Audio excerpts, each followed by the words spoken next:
Hello, hello, hello. What's up tonight, everyone? Welcome, welcome, welcome.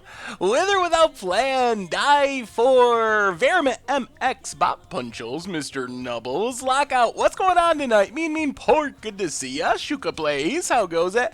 Kwai Palumo, hello from the US, good to have ya. I'm hoping for no lag. I did some things, messed with some settings, power cycled my router for the first time in, oh my god, I don't know how long. Updated my computer, updated OBS. So I'm hopeful we're going to be crash free tonight. What's up, Harry and Deja, Eldrazi, Cryptic? I've been having a ton of success both online and FNM with an Eldrazi and Taxes deck running 2 copies of Midnight Oil with Flicker Wisp to reset them. Any thoughts? Interesting idea. I mean, it seems like it could work. Hey, what's up, Ed? Good to see ya. So how's everyone doing tonight? I'm super excited. I've been having fun with this deck. So this is a deck that I thought, I don't even know. So this deck came to be for 2 reasons. One is we played our Against the Odds deck last week with Revel and Riches, and one of the things I was impressed with in that deck was Tezzeret with Vraska. They don't really seem like they're obviously good together, but I actually really like how they work together. Like, Vraska kills things, Tezzeret kills things. The tokens you get when Vraska kills something help power up Tezzeret. Tezzeret helps ramp into Vraska. So there's like this, I don't know, it's not a direct synergy, but it actually works really well together. The other thing I wanted to try was, I think there's more room to explore with Search for Azcanta, because Search for Azcanta just says non-creature, non-land. So one of the things I thought of was vehicles. So we can actually, instead of just using Search to dig for counter spells and fatal pushes, we can use them to dig for Heart of Kirans, for Ether Sphere Harvesters, for Planeswalkers. So it's kind of like a different take on a Search for Azcanta deck as well, looking to dig for some really cool vehicles and whatnot. And of course, we have Scarab Gods, and I couldn't resist slipping in 1 Hostage Taker because Hostage Taker is sweet. So we have 3 Heart of Kirans and 2 Ether Spheres. So I guess, I don't know, maybe vehicles. I think Heart of Kiran makes me feel okay with calling it a vehicle deck because that's like one of our main threats, but yeah, I guess it's kind of mid-rangey, value-y, Tezzeret-y, but I don't know. I think it's really sweet. It's pretty fun. Anyway, how's everyone doing tonight? I'm excited to play this deck. What have we missed over the weekend? Anything exciting? We had standard tournaments with some new results, which are sweet. The metagame looks a little bit healthier than it did at Worlds, at least, so that's good news. Conic Masters coming up. Anyway, kicking myself for not grabbing Scarab God at $15 a pop. Yes, aren't we all? Now it's like $50, and I definitely should have bought some of them as well. We don't have any Sky Sovereigns because we have Scarab Gods in the 5-drop slot, although we probably could play 1 Sky Sovereign. Armour 911 for the 2nd month in a row. Welcome back to the Fishbowl. Thank you for your subscription. Big Scoops here for our new subscriber. Says, don't get to watch the stream very often due to working nights, but I watch all the stream replays every week. Thanks for the content. Well, thank you, Armour. And Eternal Life, welcome to the Fishbowl. Thank you for your subscription. Big Scoops here for our new subscriber. We definitely opened a Masterpiece Scarab God and sold it for like 10 ticks. That one still haunts me a little bit.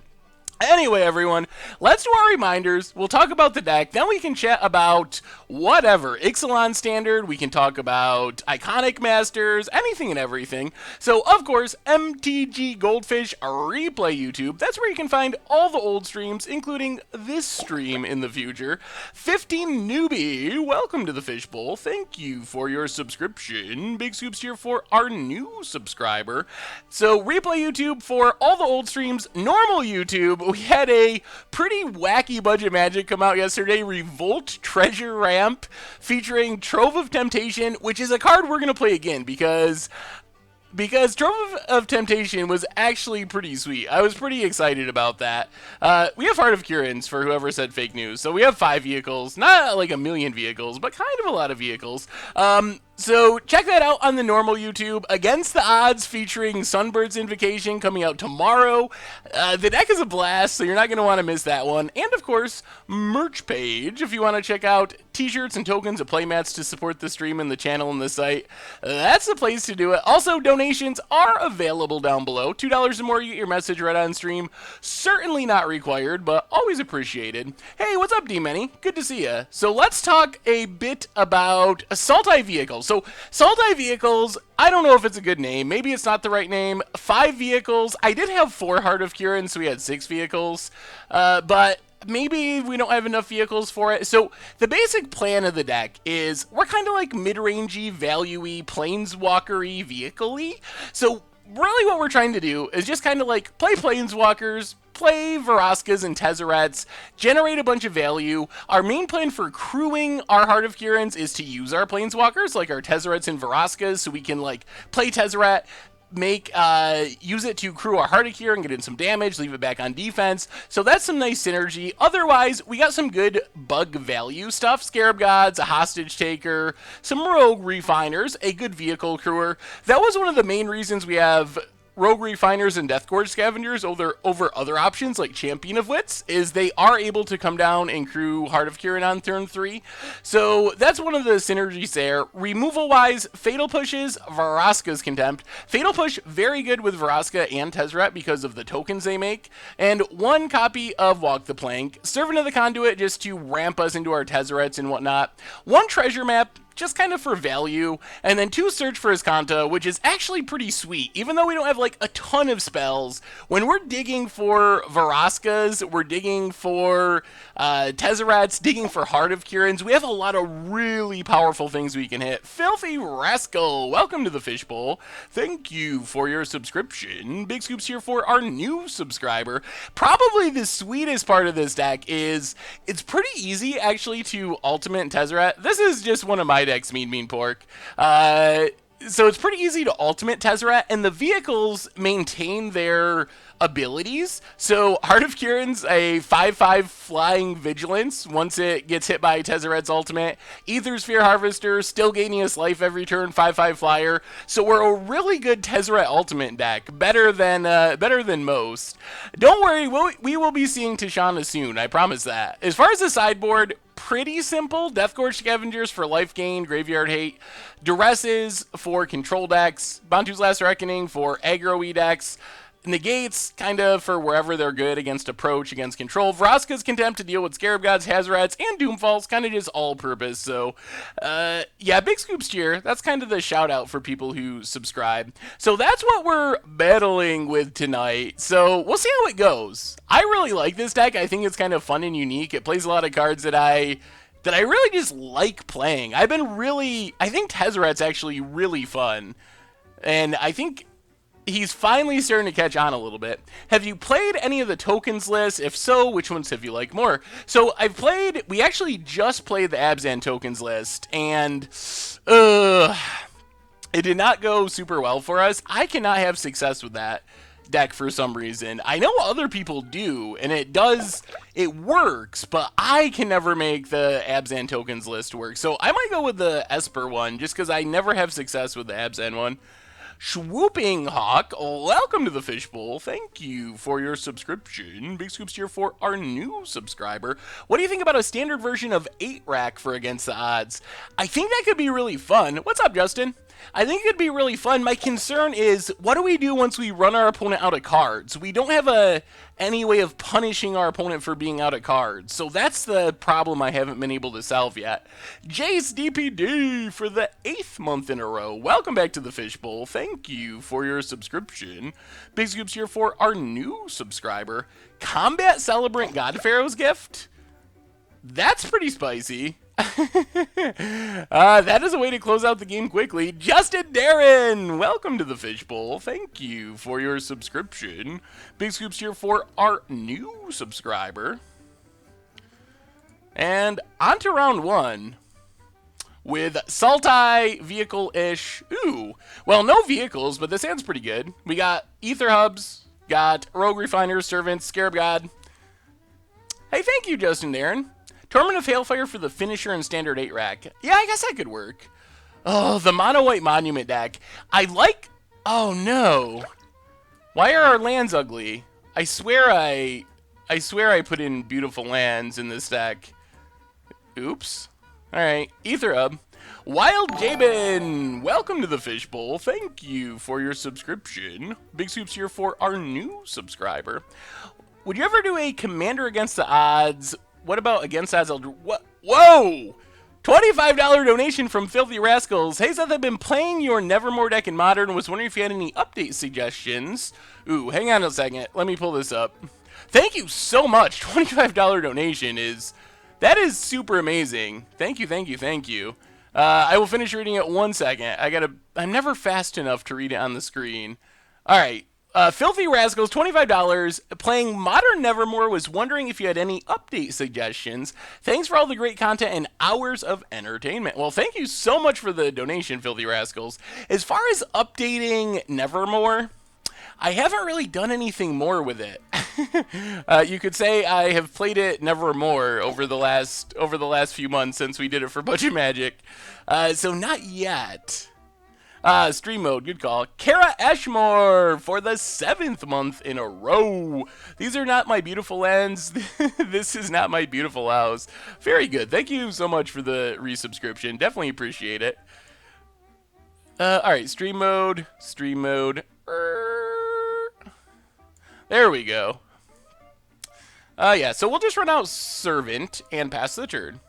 I tossed together an Aetherworks Marvel deck in Modern, has 12 land destruction lands. Haven't had a chance to put it on checklist online, but it's sweet. Also, 2 Crucible Worlds, 2 Ramenamp Excavators. That sounds pretty spicy. How was your Chinese stew? What did you decide on? Did you get the beef or the chicken? All right, let's run out the island. Run out our Rogue Refiner. Right now, we're looking suspiciously like Sultai energy. Vraska's Contempt's not a horrible draw. Get in. Gotta go with Siggy. Skin for 20. Welcome to the Fishbowl. Thank you for your subscription. Big Soups here for our new subscriber. Oh, when is Stu getting a playmat? Well, if he had chose beef instead of chicken, I would have sent it to him tonight, but he made the wrong choice. Edamento, $10 donation. Wubba lubba dub dub. Seth you rock donation trade. Woo woo. Well, Edamento, thank you so much for the donation. Definitely appreciate it. It is the donation train right off the bat. Yeah, I don't know. I mean, Eternal Masters, or rather Iconic Masters, looks super sweet. I don't know about the investment aspect of it. How much are boxes going for? They're like going for about MSRP, right? I mean, they're definitely good to buy the singles when they're at a low. Although I'm a little nervous because we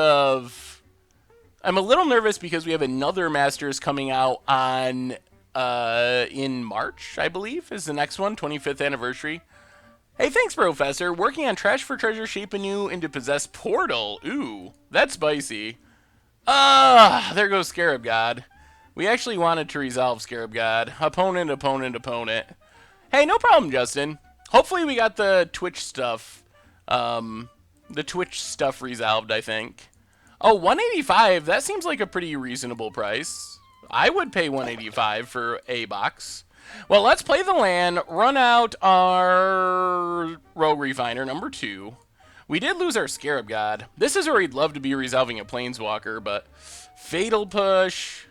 All right, let's keep running our hand out there. What's the chances that they actually have a Wrath? Probably not high.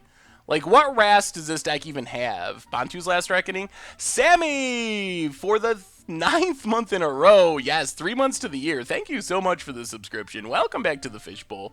Big Scoops here for our new subscriber. Should I splash 1 island in Abzan tokens for 1 Scarab God? I was thinking about doing that. I think Scarab God is strong enough that I kind of just want to have it in... Oh my goodness. Oh lordy. Lordy, lordy. That cannot be good. That cannot be good for us. Well, Rogue Refiner, draw a card. Play Sanctum, attack with everything. Oh lord. Primal Amulet. Whew. This is a competitive league. Well, come on. No RAS. No RAS. No disasters. Let's just kill them before they do anything crazy. Oh, dear. I'm very scared now. What is going on in our opponent's deck? Come on. Come on. Nothing crazy. Just die like a good amulet player. Tapping, tapping. River's Rebuke. You gotta be kidding me. That's what's happening? What? Is this a metallurgic summoning deck? What is going on? What is going on? Oh, we're gonna keep drawing endless fatal pushes. Not ideal. Well, let's Rogue Refiner. Draw a card. Land? Play the land. Run out Servant of a Conduit. We're over with Planeswalkers. Alright, pass the turn. Would it be worth it to splash with Fetid Pools instead of an island so you can stay on color and add card draw for the late game? Yeah, I think so. NR Paul with the 250 donation. Hey, Seth, want to know if you think Black-Green Energy is still viable because... Oops. Want to know if you think Black-Green Energy is viable because I wanted to... because Sultai is too pricey. I think Black-Green Energy is still viable. I think Sultai is probably the better of the two, but I think Black-Green Energy definitely can still work. So, thank you so much for the donation, NR Paul. Definitely appreciate it. Alright, opponent, pass it. We are just the player of Rogue Refiners. Rogue Refiner. Draw a... There's Scarab God. Well, go attacking. Make our opponent have it. They do. Fatal Push, trigger Amulet.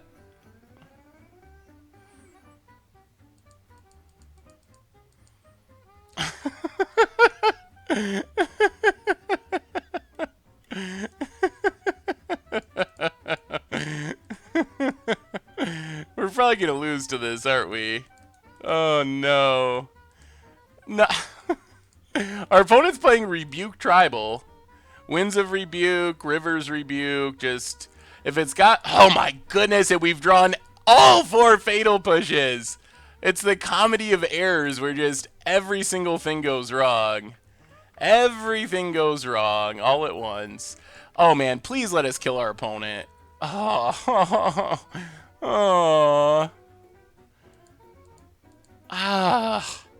What a weird draw for us. We've drawn every Rogue Refiner and every Fatal Push in the very top of our deck. What do you got, opponent? Minister of Inquiries. Okay. What is going on with this deck? I just literally do not understand what's happening. Opponent. Frang's Sanity. Okay. That's a mill deck? Oh my goodness. Dragon Commander! Welcome back to the Fishbowl for the 6th month in a row. Welcome to the Fishbowl. Thank you for your subscription. Big scoops here for our new subscriber. How do we do this? So we try to kill Minister. Kill Minister.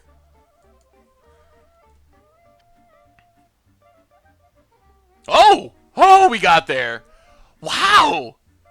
Our opponent is playing one of the spicier decks I've seen. I have not seen anyone play Primal Amulet Mill. And our Fatal Push, our much maligned Fatal Push, saves the day. My favorite land artist, Noah Bradley, is awesome. I probably got to go like John Avon. I really like some of the old land arts. Mean Pork for the 9th month in a row. Welcome back to the Fishbowl. Any suggestions for kill cons for modern blue-white ghostly prison ruined Halo deck? Tutelage feels too slow. You can use oh geez, what's the 5-mana enchantment that makes an angel every time you cast an enchantment? That one can be good. Sigil of the Empty Throne. That can be a reasonable win condition for a deck like that. Yeah, poor tutelage. One of the MTGO Traders guys on YouTube was playing Mono Blue Amulet Mill. Yeah, this is going to be interesting. Well, the good news is we get to get rid of some of our bad cards and bring in 4 Duresses, 3 Negates, bring in the Doomfalls, get rid of these Fatal Pushes, go down Walk the Plank, go down Vraska's Contempt. Vraska actually seems pretty good here. Jeez, what else do we go down? Hostage Taker doesn't seem that good. We have to cut a couple other things. Why did I quit Commander Clash? Well, I didn't really quit. I'm just kind of not doing this this season. Good news, though, if you enjoy my episodes of Commander Clash, Richard is actually away for the next 2 weeks. So I'm going to be doing a few fill-in episodes in Richard's place while he's away. So yeah, I'll be back. I'll be back at least for a couple weeks. And then I definitely plan on returning for a future season, probably the next season, depending on how things work out. Do you think that red, blue, black gods could work? Yeah. I mean, I think it can. We played it for against the odds, and it was, like, relatively competitive. Maybe we just got to go down a Tezzeret here. It doesn't seem like there's that much to kill. Let's just go down a Tezzeret and just... Yeah, we'll go no removal. I think that's fine. And then we'll probably lose to creatures, but... Mirage lands are actually my all-time favorite lands as well. Will the video be from my perspective? I doubt it. It's usually from Tomer's perspective. When is Merfolk? Yeah, we'll have to play Merfolk at some point. Maybe we'll play the... I guess we could play the blue-green one. The modern one that we had an instant deck tech on. Tom was getting salty? Alright, I'll have to... I'll have to mention it to him. Oh, Tom. Yeah, I heard he was getting pretty mad at Tomer or something. Well, Servant of the Conduit meets a censor. Yep, can't pay. Pass the turn. I have a Super Jank Brew using Jeskai colors. Reckless Fireweaver, Anointed Procession, and Treasures. That is super spicy. Whoa. Opponent just firing off the compelling arguments at the face. Alright, well, I guess we get down Rogue Refiner for now. At least our opponent doesn't have a Fraying Sanity. Draw a card. Jeskai Fireweaver. That is a super spicy idea. Panharmonicon, Saheeli Rise, burn him out with Reckless Fireweaver. It looks really fun. I like the idea.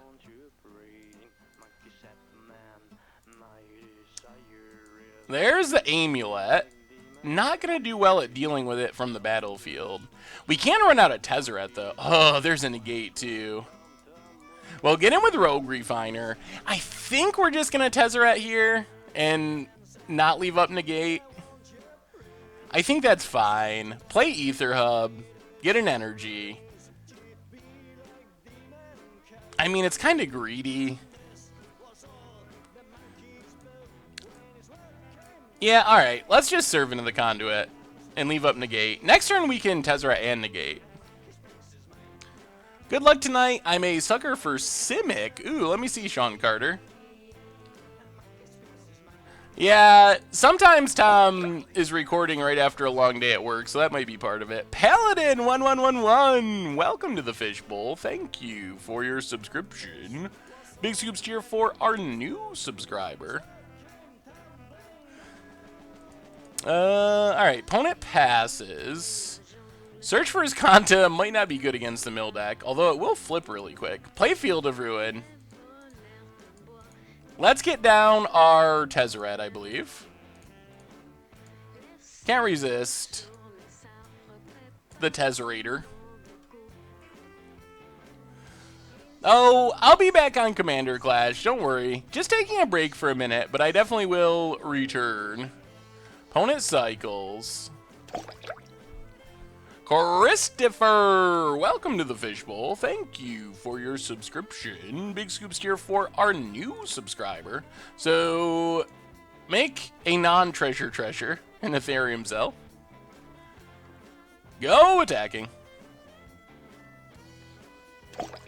With Negate left up, it should be hard for us to just lose. Gracie L, welcome to the Fishbowl. Thank you for your subscription. Big scoops here for our new subscriber. Did Richard have an opinion on the What's My Cut segment? He is actually out of the country right now, Paladin 1111. I mean, I pretty much do all the content stuff, so it's definitely something that we could consider doing. It could be, maybe it would be a good thing to do sometime for fun on the stream. That might be the best way to do it. I set off your Amazon Echo. Interesting. Compelling argument. We'll let that resolve. Tezzeret's actually a pretty fast clock. Like, it ultimates quickly. The Ethereum cells are pretty good threats. Duress is a good draw. Not going to complain about Duress. Let's Duress our opponent. Richard owns MTG Goldfish. I'm just the content director. Going to bounce Tezzeret. Alright. I guess that's fine. River's Rebuke, another Amulet, and an Essence Scatter. Well, take River's Rebuke. Replay Tezzeret.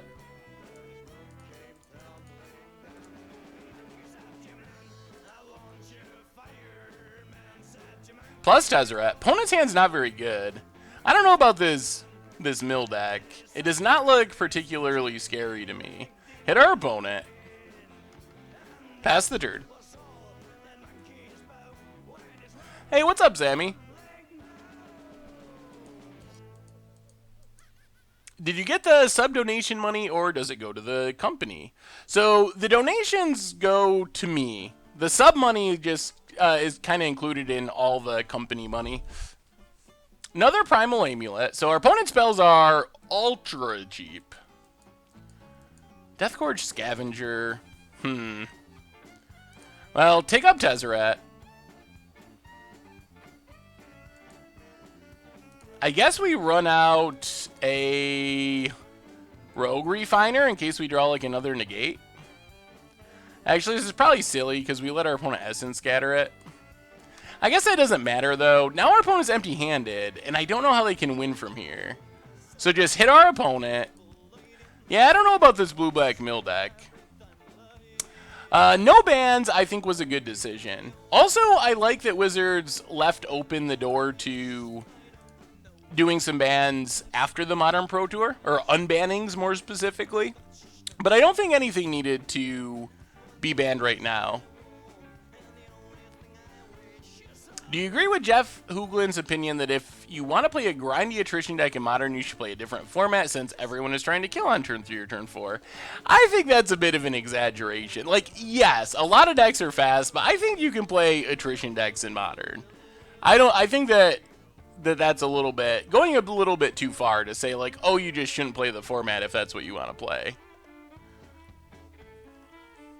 But it is true that it's harder to play some of those decks in Modern. Well, off to a good start with Sultai Vehicles, although our opponent's deck, I don't know. It's a really spicy idea, but it didn't look all that scary to me, especially. So on to round 2, I guess.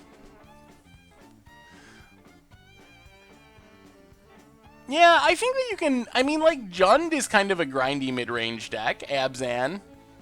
Hey, what's up, Bowman the Slayer? How goes it? Yeah, we'll play first. Ooh, alright. We actually have some vehicles in this hand. Well, we don't really have a good way to crew Heart of Kirin at the moment, but we have a Heart of Kirin. Sanctum, go. What do I hope is unbanned in Modern? That's actually a really good question. I still am interested in seeing what Jace unbanned would look like. Hey, welcome, Ghosty Wosty. So I'm still interested in seeing what that would look like. I don't know if that would actually be a good thing or a bad thing, but I am really curious to know how that would work. So I think that the top of the list would probably be Bloodbraid Elf and Stoneforge Mystic as the most safe to unban cards. Well, let's play Swamp. Run out Heart of Kirin.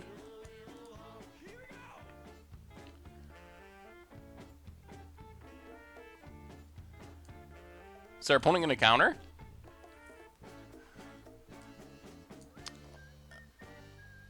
Well, I mean, we wouldn't have been able to crew Heart of Kieran anyway, right? I think. Yeah, I don't know. Stoneforge, I was always kind of like on the fence about it. Opponent's okay, sure. I do not understand the censor, but we will pay. Ghosty Woasty, welcome to the Fishbowl. Thank you for your subscription. Big scoops cheer for our new subscriber. Get in with the servant of the conduit. Yeah, the free subs from Twitch Prime are pretty amazing. Pot Climber, welcome to the Fishbowl. Thank you for your subscription. Big scoops cheer for our new subscriber. Oh boy. Oh boy. Door is open for us to get down a Scarab God. Hey, welcome, Regulus. Good to have you. Planeswalker would be even better, probably. Well, let's drown Catacombs, and, I mean, we're just going to run it out there. We're probably going to get... yeah, whatever. We're going to run it out there. Probably going to get cast out or something, but get down the Scarab God, pass the turn.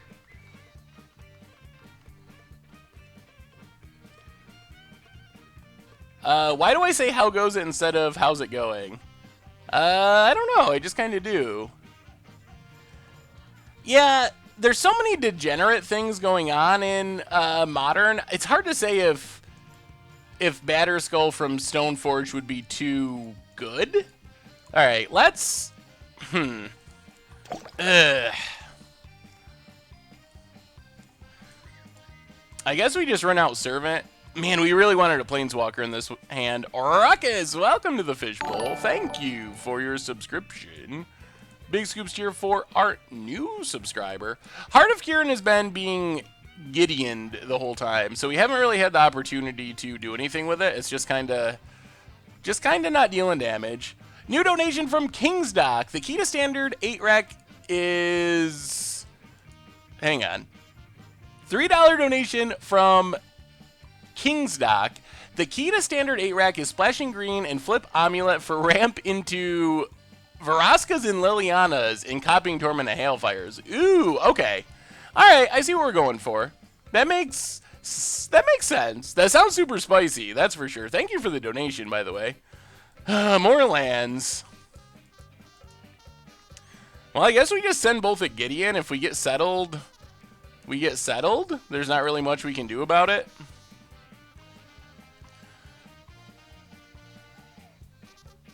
Opponent goes with Cast Out. Okay. Yeah. Man. We have so many big threats in this deck, but this hand is not providing them. Play a tap land, pass the turn. We're definitely in danger of just losing to approach here, since we just don't really have enough threats to do much. And we will draw Fatal Pushes. Well, attack Gideon. The good news is we get a ton of sideboard cards for this matchup. This is another matchup where Fatal Push is just not a good card to have in our main deck.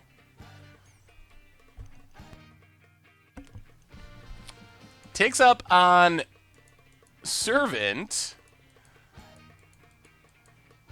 There's Approach. Yeah, Well, come on, Planeswalker.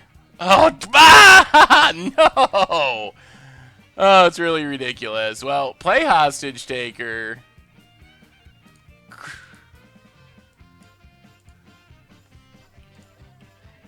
Crew Heart of Kieran. Man, we are so good at drawing these Fatal Pushes for some reason. I don't know why we're so good at that. Kill Gideon. So at least we can say we killed Gideon with all of our Fatal Pushes in hand. Me and some friends have been playing essentially competitive to it, a giant with super jank using regular constructed rules. Yeah, opponent's almost back to their approach already. Competitive Tutor Giant with Super Jank using regular constructed rules and Legacy Ban list. If two players each donate each other a Lich's Mirror, they can't die. Ooh. That sounds super interesting. My friends Rektar FNM with New Perspectives decks beat all the tier decks, but Teamer because nobody played it. What do you think? New Perspectives definitely has the potential. Ugh. All right. Well, looks like we die with a million fatal pushes in hand. Yikes! Where's all of our real magic cards? Definitely not in our hand or near the top of our deck. Opponent cycles. They probably are getting back to their approach this turn. Did budget section of the standard page get cleared out? Yep, well, there we go. Well, we got a million sideboard cards to improve this matchup. Frost Diggity, welcome to the Fishbowl. Thank you for your subscription. Big scoops cheer for our new subscriber. So you should be able to still find the Budget Magic episodes, although I believe that the ones that show up on the page are only the ones for the current standard. What shell would you use Stoneforge Mystic in? Death and Taxes, Esper, Jeskai Control would seem best. Esper could run Stoneforge with gifts. Yeah, I mean, I think that Stoneforge would potentially show up in a lot of different places. Get rid of Fatal Push. Like, you could play it in aggro decks. Like, in Modern, just getting a Batter's Skull for 2 mana, or, yeah, is actually potentially pretty powerful. So you could play it in aggro decks, you could play it in control decks. So I think there's just a lot of potential homes for Stoneforge Mystic if it got unbanned. Are you going to do the mono-white aggro deck that top 16 the SCG Classic? So that deck, oh man. So it seems like it would be perfect for Budget Magic because it's like 65 bucks and it's top 16 the Classic. And I did build it. I threw it together. So far I've only played one game with it, but I'm on the fence. So I'm going to test it a little bit more and see what I think about it. But hopefully we can do it for an episode of Budget Magic or maybe do it on stream. But, I don't know. That deck looks so odd to me. I'm still not exactly sure how that deck is able to win. We gotta cut one more card. It might just be Ether Sphere. We don't really need the life gain. It's probably just, maybe we cut both Ether Spheres for another Death Gorge Scavenge. Well, this dodges more removal though. Maybe we should just keep it like this. Been working on an Alicia Mardu that plays like Jundra Abzan in Modern. Alicia, yeah, getting back Fulminators is super sweet. You also have like the combo kill with Master of Cruelties, which is pretty sweet, or almost kill. Do you think Sarah Angel has a chance in Standard with favorable wins in the format now? No, not really. I think that the time has just come and gone for when Sarah Angel was actually playable. Next deck I'm going to make is Black Blue Sig Assassins. That sounds sweet. In round 1, we beat a super ridiculously crazy mill deck. Some sort of, I don't even know, really. Blue-black, Fraying Sanity, Primal Amulet mill deck. Opponent leads on Irrigated Farmland. Man. I think we're going to run out Servant and see if there's any way we can slip a Tezzeret out there. Probably unlikely. But if our opponent has another tap land or something, we could. Otherwise, we can still play Heart of Kirin. Is there any way I can find out more than the top 8 decks from Nationals? Saw a blue-black Tezzeret deck on camera that looks sweet. Oh boy. Oh boy. Well, unless our opponent brought in Spell Pierce, Tezzeret's coming down. That worked out pretty much exactly how we were hoping it would. So make an artifact, and I think we're just going to immediately duress off the token. That's the kind of line we were looking for. Unfortunately, I don't think there's any way to find more decks from Nationals. Wizards does not like publishing lots of deck lists, unfortunately. So options, Settle the Wreckage, we can probably play around. Cast Out does get rid of Tezzeret. Approach, let's just take Cast Out for now. Cast Out, pass the turn. Trust that we can deal with Caracal in other ways. Well, that worked out pretty well. That's pretty much what we were hoping for. Pass the turn. Problem with Stoneforge is it makes swords good in modern sideboards, which Wizards doesn't want.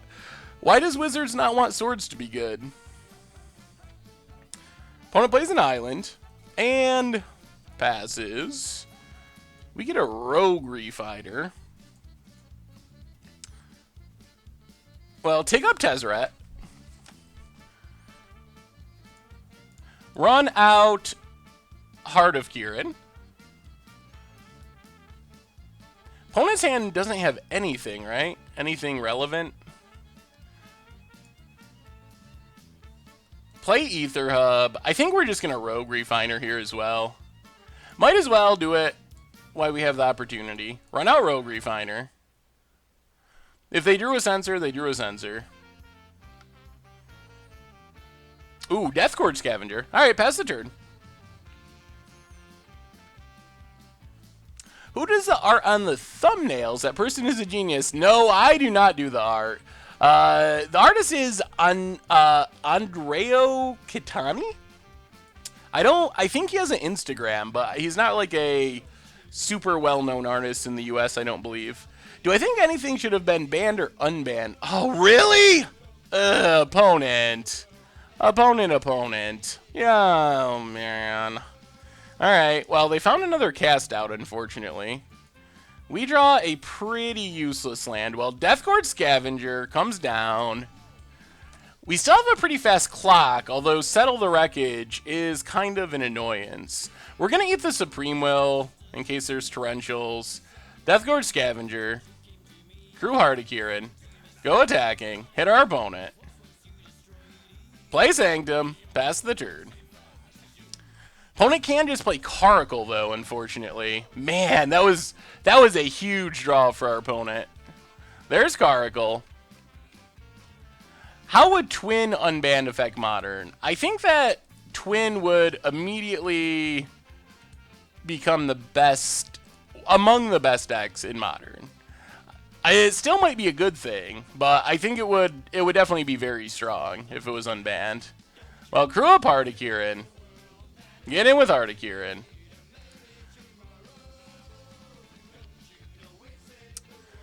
Opponent's down to 7, but I think we're running out of time. Would Twin warp the format? That's a good question. I don't know if Twin would warp the format. It would be strong.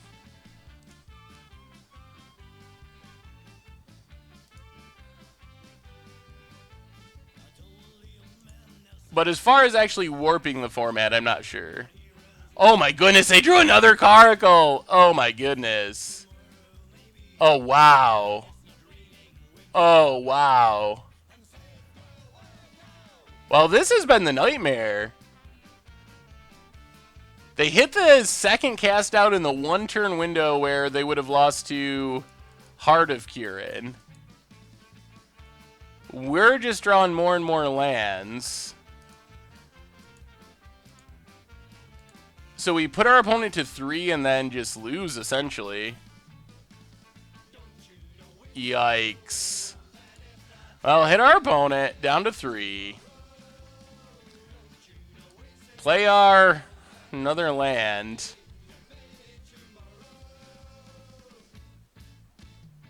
There's a Gideon for... Jeez! Whoo! Whoo! Those have been some good cards to have on top of the deck. No doubt about that. Kill a Caracal, take 1,000,000, and I think we're just going to lose. Arcshift, welcome to the Fishbowl. Thank you for your subscription. Big scoops here for our new subscriber. Off the top, we get the Scarab God. Watch our opponent have drawn a counter to go with it. Well, their hand... man, if they drew a counter too, this is disaster. Oh, play Scarab God. Alright, no counter. Play Drowned Catacombs. Pass the turn. So, we're back to not being dead. We're actually back in maybe good shape. That is the power of the Scarab God. Scarab God can help us turn the corner here, pass the turn, because we can get back the Caracal to make a bunch of blockers. And then we're back in the game, perhaps. There's still concerns about... Alright, opponent goes attacking. So... Scarab God. Get back Caracal.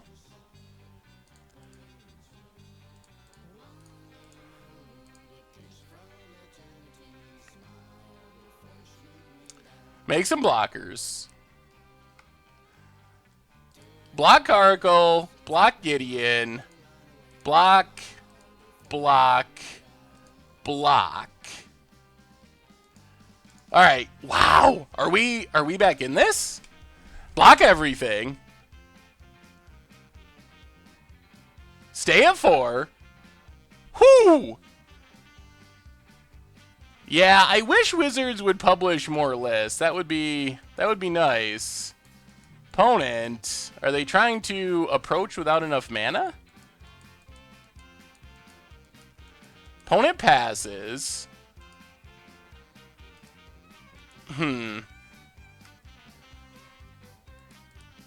Well, let's upkeep Scarab God.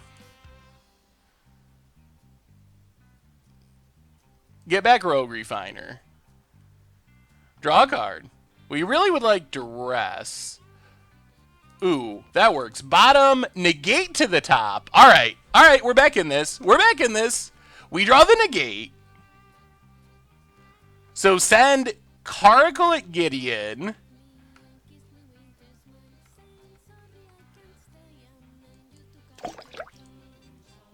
Okay, opponent settles. So we get a land. Sure. Pass the turn. Akadach, welcome to the Fishbowl. Thank you for your subscription. Big scoops here for our new subscriber. Opponent has a land. Takes up on the Scarab God. Yeah, there's a lot of information that Wizards could release that would be sweet, but maybe someday. Opponent passes. Well, let's get back a Caracal with Scarab God.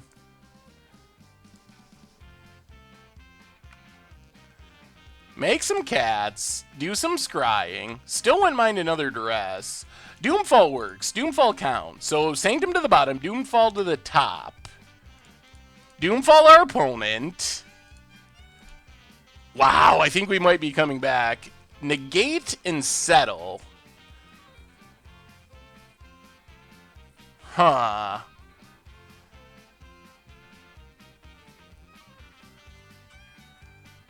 What do we do here? Countering the first approach doesn't really do anything, because it still counts as the first approach being cast. Because all it says is if you would cast another one this turn. So all it does is keep our opponent from putting it back on top of their library. So we have how much damage this turn? 1, 2, 3, 4, 5, 6, 7, 8, 9, 10. We're like 3 turns away from winning. Yeah, I guess we better take the negate. Run out Rogue Refiner. Draw a card. Ooh! Ah, Big Mama Varaska. Crew up our Heart of Kirin. And do some attacking. So, attack Gideon. Attack Gideon. Attack Gideon. Attack our opponent. Attack our opponent. Attack our opponent. Wow, it's really impressive how you can be losing by so much, play a Scarab God and win. Because we were like right to the point of just literally being dead.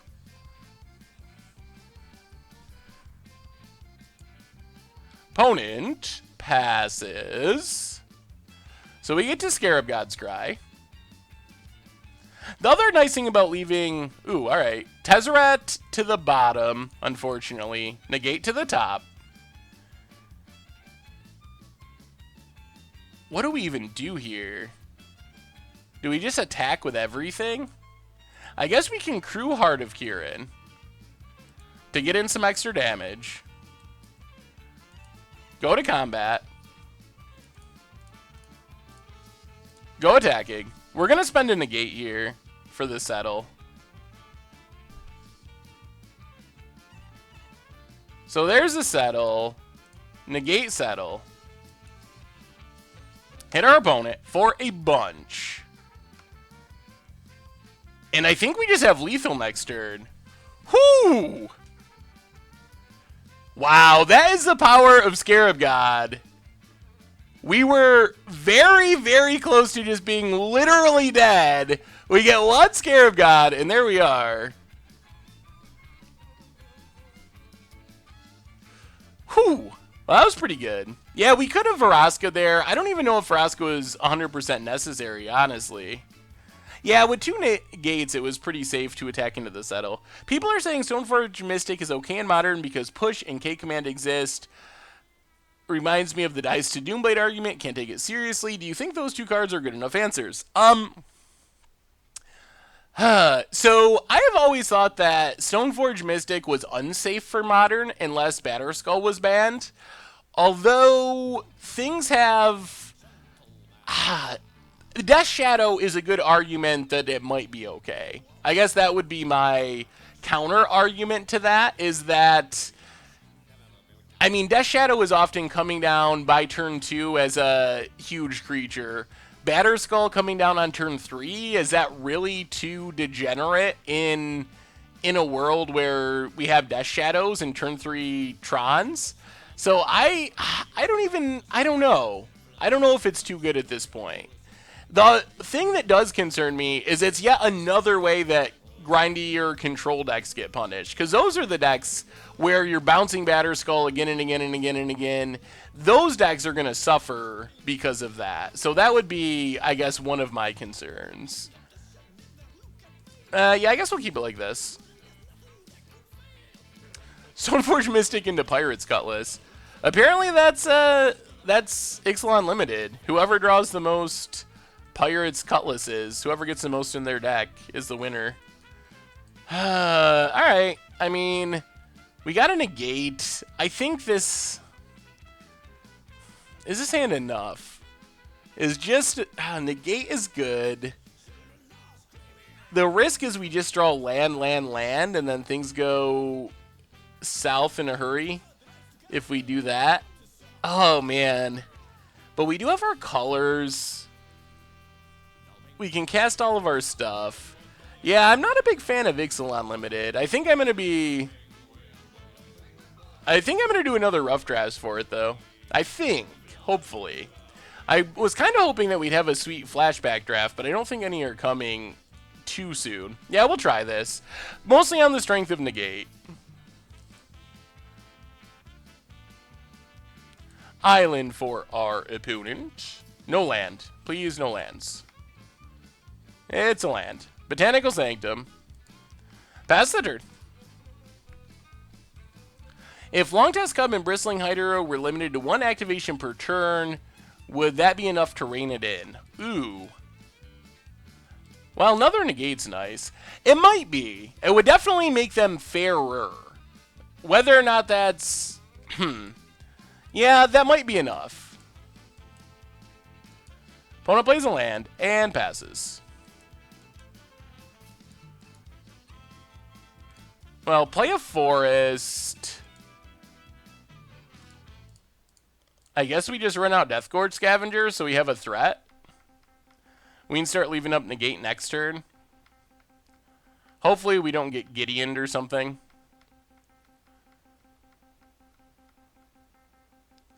Alright, opponent spends a counter. Makes sense. Pass the turn. There's a Field of Ruin. And there's Gideon. Okay. Takes up. Well, play Ether Hub. We're going to need some action to go with our lands. Servant of the Conduit. Pass the turn.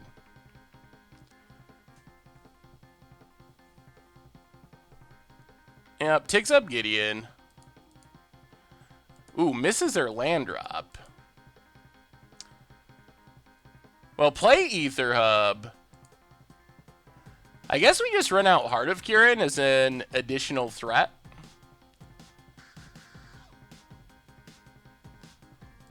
Little scared of Regal Caracals, honestly. Pass the turn.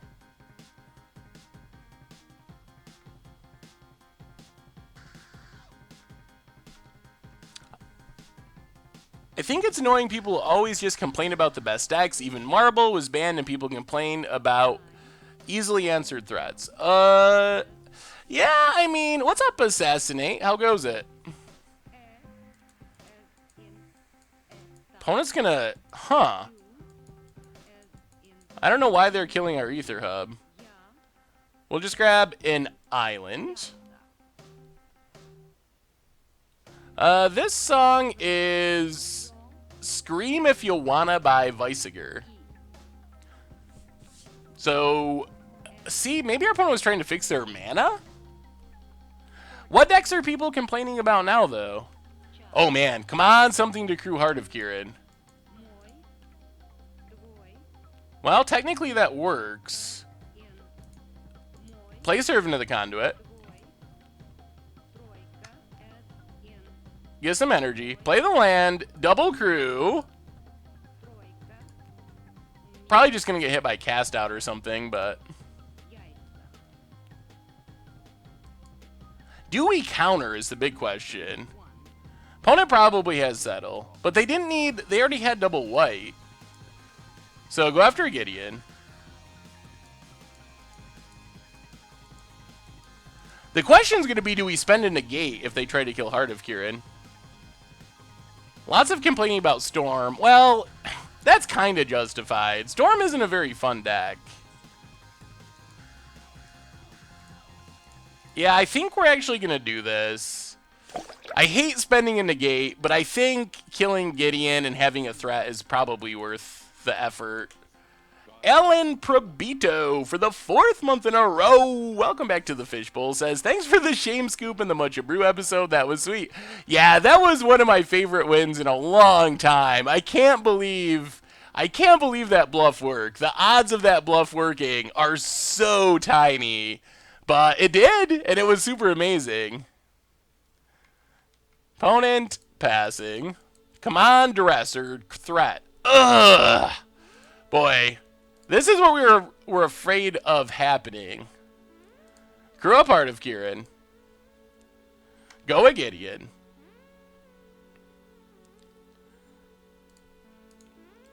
Alright. I mean, we spent them. We spent our negates. We killed a Gideon. We are negate free and land flooded. Pass the turn. JagTG, welcome to the Fishbowl. Thank you for your subscription. Big scoops here for our new subscriber. Oh, come on. The Polymorph Fluff was on Mucha Brew this weekend if you want to see it. Come on, threat. Ooh, Tezzeret is a threat-ish. I say ish. Yeah, we kept a land-heavy hand. This was the risk heading into it, is that this would happen.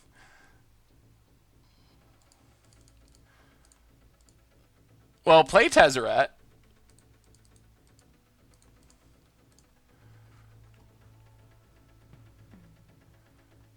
Opponent has negate. So get in for 4. Yeah, I'm not feeling too good about this unless we draw and resolve like a Scarab God or something. Glimmer of Genius. Oh boy. Opponent's finding their lands now, and we just have no action. Another Heart of Kirin. Not good. And yeah, this one's looking pretty over. Opponent's down to 12. Well, at least our opponent didn't have a 7th land. Oh, Dak. Dak. Get in. Hit our opponent. There's Torrential Gear Hulk. Yep. Well, that's unfortunate.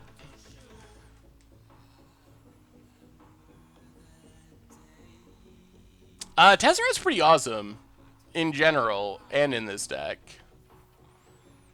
Glimmer of Genius comes back. Play another land, pass the turn. Opponent's got land number 7, which, I mean, yeah.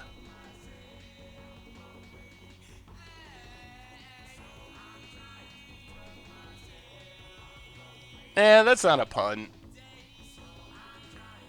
There's the approach.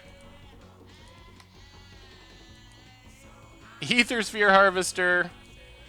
Not super helpful. Play Aethersphere. I mean, yeah. Oh, dear. Well, crew up Aethersphere.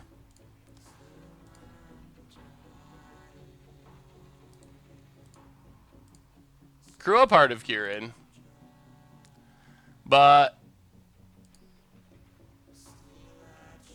there's not much we can do about this.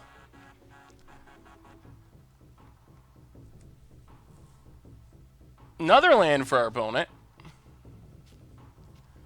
Gets in with Torrential. Sure. I mean, this is actually a super good matchup. Like, we are, after sideboarding, we are heavily favored in this matchup. But it doesn't play out that way when you flood out to such a great extent.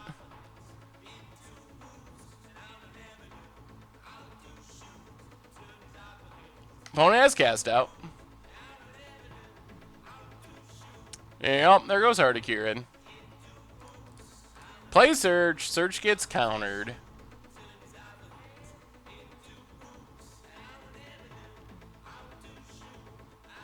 Yep, there's the counter. Hey, welcome, Zarkon. How goes it tonight?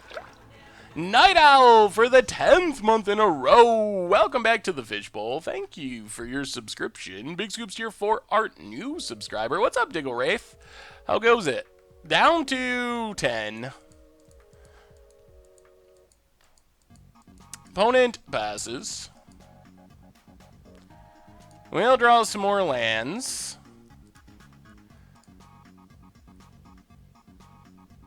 Well, get in with Aethersphere.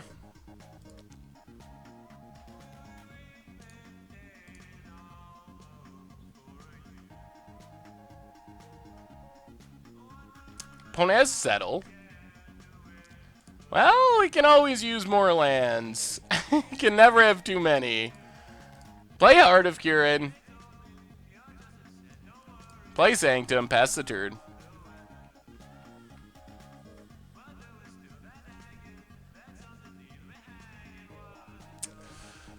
Alright, there's game.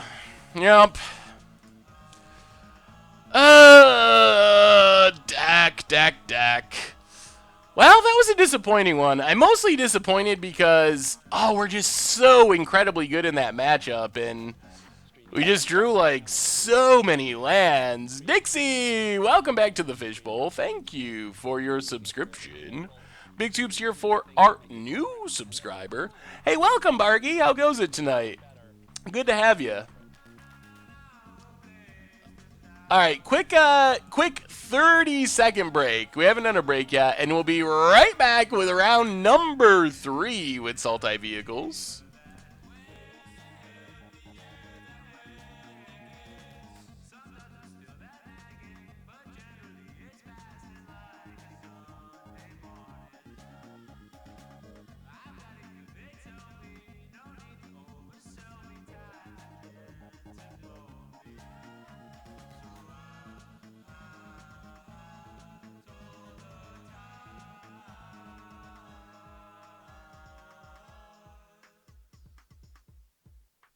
And we're back. Back for round number 3.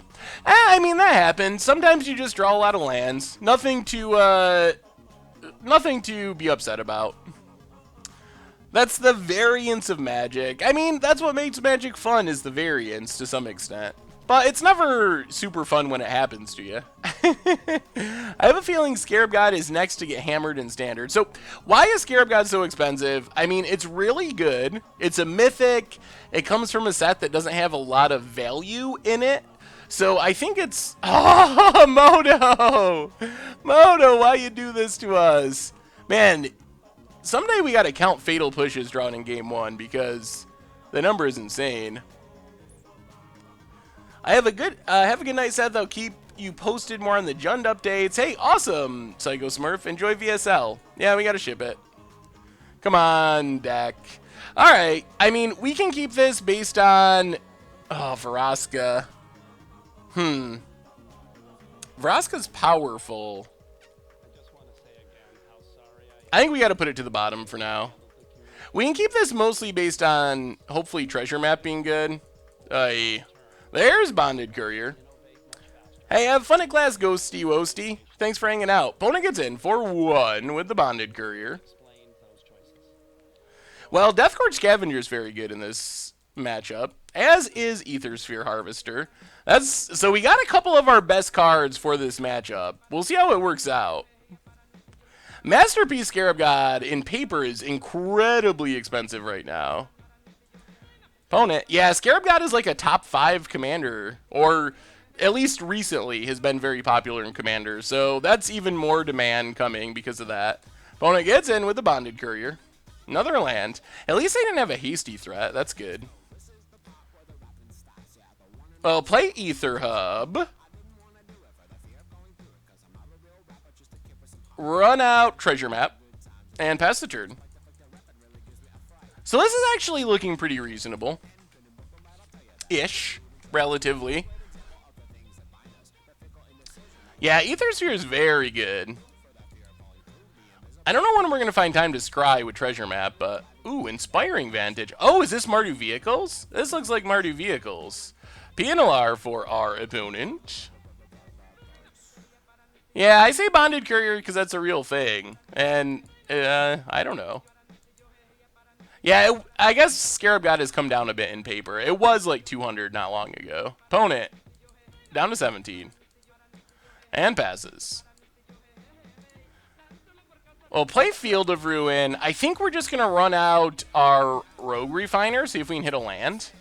Chumberto, welcome to the Fishbowl. Thank you for your subscription. Big Scoops here for our new subscriber, not a land. Says, keep the fun decks coming. Well, I plan to, Chumberto, and keep the subs coming. And now we don't have our fatal pushes. The matchup where we would have loved to have a fatal push. Yep, here comes Disintegration. This Courier's not good for us. Hits us for a bunch. Gets another card.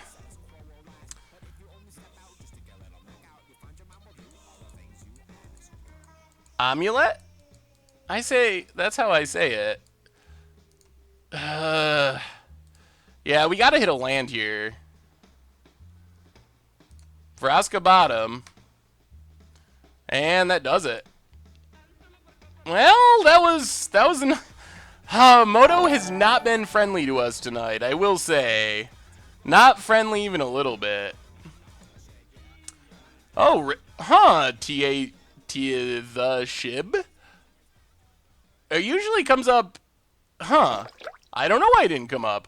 Oh my goodness! $55 donation from my Dixie Rec. Look at me. How much do we, as a group tonight, have to pay for you to play In Fact until you go 7-0? Games can please be played sometime soon, not tonight. Well, Dixie, thank you so much for the donation. Oh my goodness. I don't even know if there's a number for that. I don't know what number. In Fact until I go 7-0, that would probably be like a 80-hour stream. I don't even know. I would just stream until I keeled over, because I don't know if I would ever go 7-0 with In Fact. But I'll have to think about the number. Thank you so much for the donation, though. That's the biggest donation we've had in a long time. Thank you so much. Tefria the Zelfer, thank you for your subscription. And Stu, back again. Just can't get away. Welcome you back as well. Big Scoops cheers for our new subscriber. Alright, how do we sideboard against this deck? Oh man, thank you so much, Dixie. I guess we can bring in the Deathcourt Scavengers. Things have not been running smoothly tonight, unfortunately.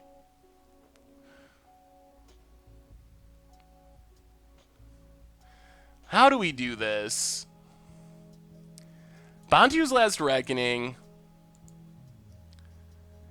Do you think dogs have wishes? Yes. Would you ever stream Infect for charity to kill the meme? I mean, we can, yes, I would stream Infect in some situations. It's not impossible that I would ever stream Infect. Maybe we want Vraska's Contempts as well. How do we get these cards in our deck? Maybe we gotta go down one Vraska. Go down maybe the Treasure Map, the Walk the Plank, and a Rogue Refiner and try it like that, something along those lines. This might work, maybe. Look at that nice, even distribution of converted mana costs. We're playing against Mardu vehicles, apparently. So we get to play first. And... oh, deck. Alright, we're going to try this. If we just never draw land, then... am I doing anything for extra life? Not at the moment. Tezzeret's actually pretty good at killing stuff. I kind of like Tezzeret in this matchup, I think. Just got finished making steak tacos and playing a deck I wanted to see. Yeah, we're doing it. Toolcraft Exemplar. Come on, deck. Be good to us, deck. I feel it happening again. I feel it happening again. I feel it. Why do you like Vraska so much? I love her too, but I'm surprised that you like her. I mean, Vraska's big. It kills stuff. It kinda, I don't know. I just like it. Well, if we draw a couple of lands, life is good. If we don't, we're just gonna not play any Magic this match. And we don't. Alright. Well, we've had a lot of non-games of Magic in the last couple of rounds, unfortunately. The Shib, welcome to the Fishbowl. 4th month in a row. Thank you for your subscription. Big scoops here for our new subscribers. I will not be silenced with my sub. It will go through. It usually does eventually. Sometimes it takes a while, but it usually does. Bonnet, beaten down, hitting us for 6. And yeah, I mean, what can you do? What can you do? When Moto doesn't like you, it just doesn't like you.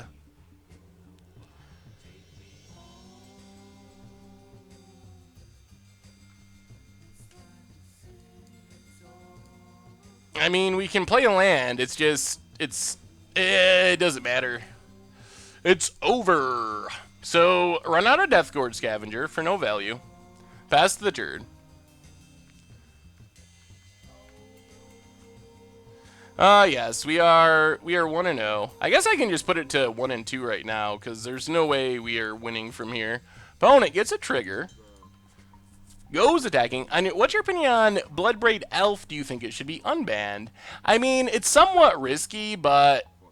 I guess we block here. It's somewhat risky, but I can see arguments for unbanning it.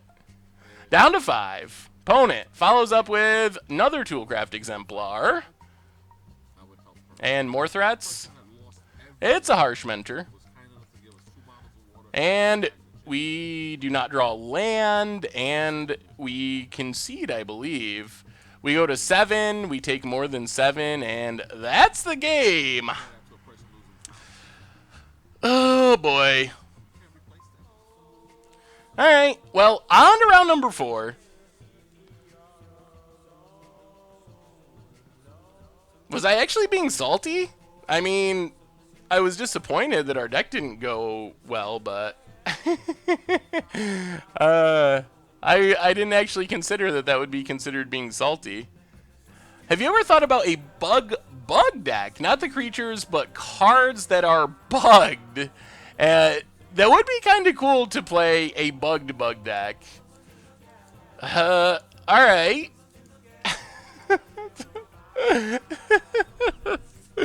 Woo! We would be dead either way, though. I mean, that's the thing. Like, no matter what we blocked there, we were dead. So, Eldorazi 94, welcome to the Fishbowl. Thank you for your subscription. Big soups here for our new subscriber. So it looks like we're up against Approach again, which means not very favored in game one. Although if we can somehow slip in an ultimate at Tezzeret, it could work. But then we have tons of good stuff for games 2 and 3. If Wizards keeps making cards and we keep remembering what they do, at what point does the brain start deleting stuff off the hard drive to make room for child memories? Would explain the unhealthy addiction to bad cards. That's a interesting idea. Will Magic cards eventually push important things out of our brain? And I don't know what the answer is. Maybe?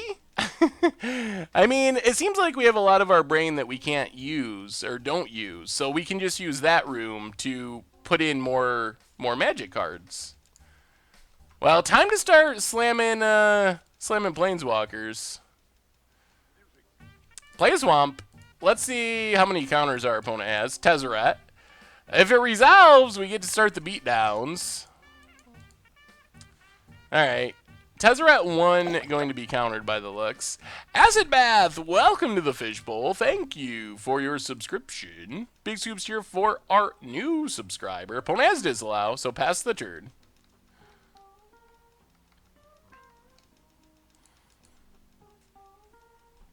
How do you feel about replacing Ghost Quarter with Field of Ruin in blue-white Emiria? I could see maybe running Field of Ruin in addition to Ghost Quarter, but I think that Ghost Quarter... I think you would still want Ghost Quarter because it's free to activate and it hits basic lands. So I don't think you could actually cut Ghost Quarter for it. More disallows. So I think that that's where I would be at with it.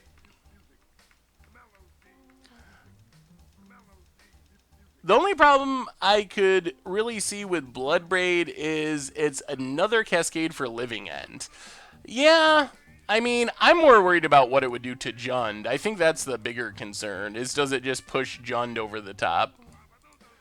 Well, play Servant, I guess. Would have been nice to start slamming Veraskas there, since we have 2 now, but I think Bloodbraid Elf is just too efficient. You just get 2 cards when you cast 1. I mean, Sunbird's Invocation, that gives you 2 cards when you cast 1. No one's complaining about that yet. Speaking of Sunbird's Invocation, that's coming for Against the Odds tomorrow. I want to play Goryo's Obsidian deck you played, but Goryo in paper is not cheap. Yeah, hopefully, that's a card that'll get reprinted in maybe the 25th Anniversary Masters. All right, let's try this again. Tezzeret number 3. We've got all of our Planeswalkers.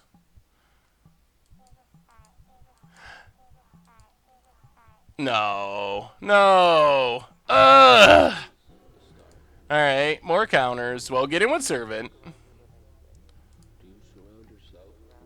Hit our opponent. Well, we're running out of Tezzerets. Nolan Va, welcome to the Fishbowl. Thank you for your subscription. Big Scoops here for our new subscriber. Pointers on 4-color Boggles, eh?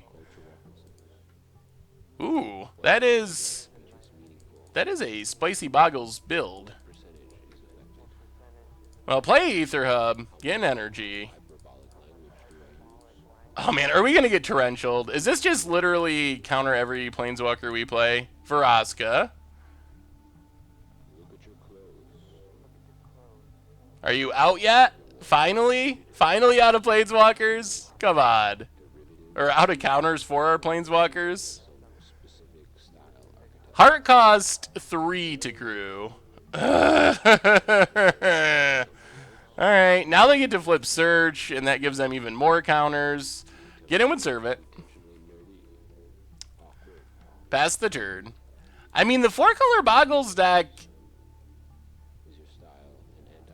If you're going to be 4-color Boggles, it looks like you got most of the pieces. I think my main concern would be how the mana works out with out-fetch lands, which... So I think it might be a budget thing, and then you just got to do what you got to do. But I think the easiest way to improve the deck would be to runs fetch lands and shock lands, so you actually hit all your mana.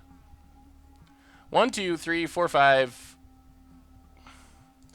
Alright, well, I mean, we just slam it and hope that they whiff. That's all we can really do. Vraska Relic Seeker. Ah, come on. One time. No counter in the top 4. You already have cast 4 of them. Come on. No counters. No counters. Gets an approach. Well, that means we're in trouble anyway, even though Vraska might resolve. Vraska resolves. Make a 2/2. Oh, they have cast out? Alright. Targets Vraska, so crew Heart of Kirin.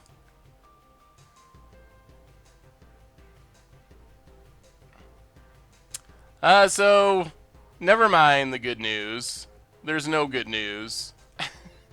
Just kidding. Our counters are in the sideboard, so we're pretty much waiting for that.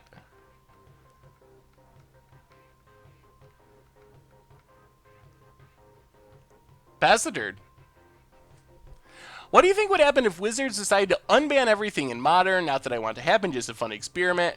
Oh boy, so I think it would be a disaster. It's a cool idea, but well, there's a few big problems. So one thing that would happen is Affinity would be absurd because of artifact lands. It would be miserably overpowered, so incredibly good, everyone would hate it.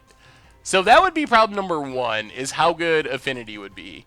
Problem number 2 is Blazing Shoal would make an absurd Infect deck that would kill people on turn 2.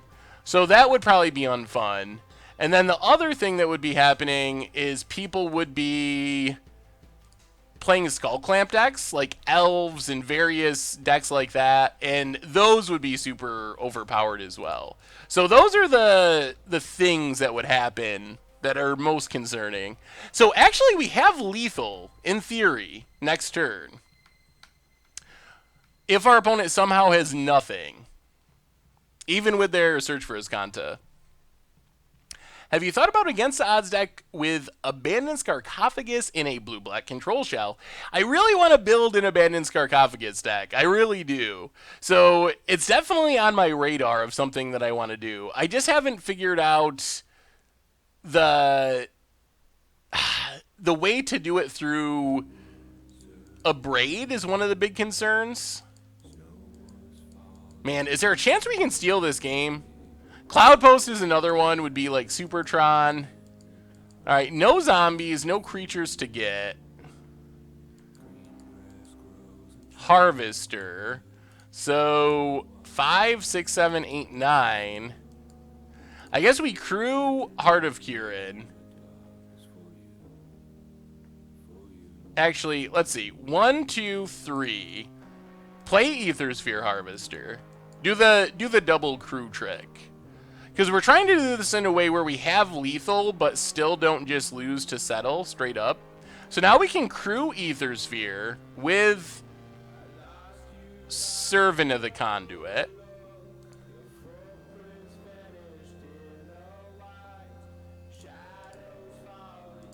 Crew with Aethersphere. Attack our opponent.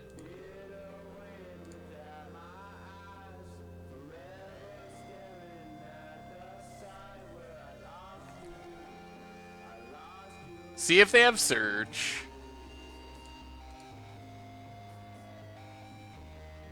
What do they got? There, or Settle the Wreckage, yeah. Alright, there's the Settle the Wreckage. So opponent takes 0.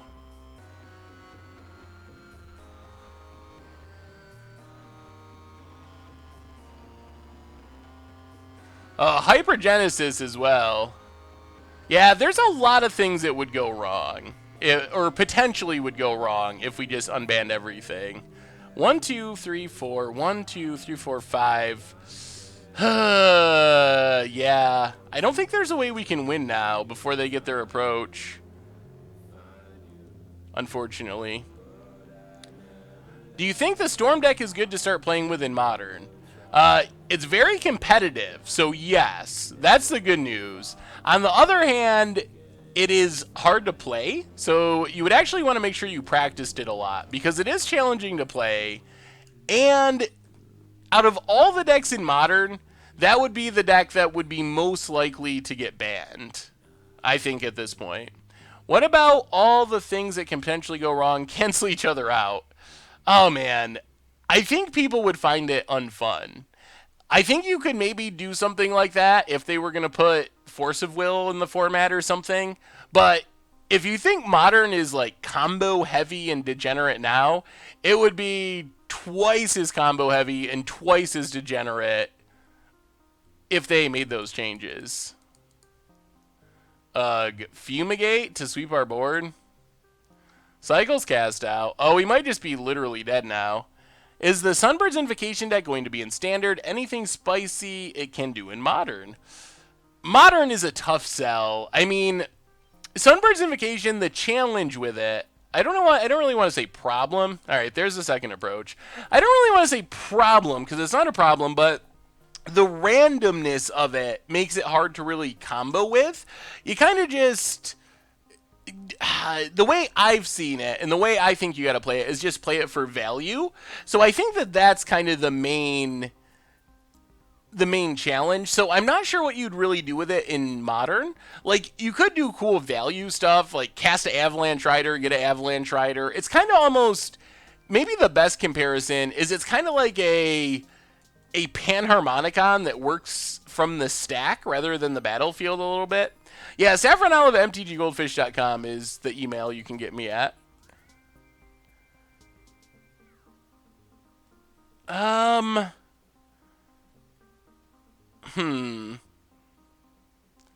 We gotta cut one more of something.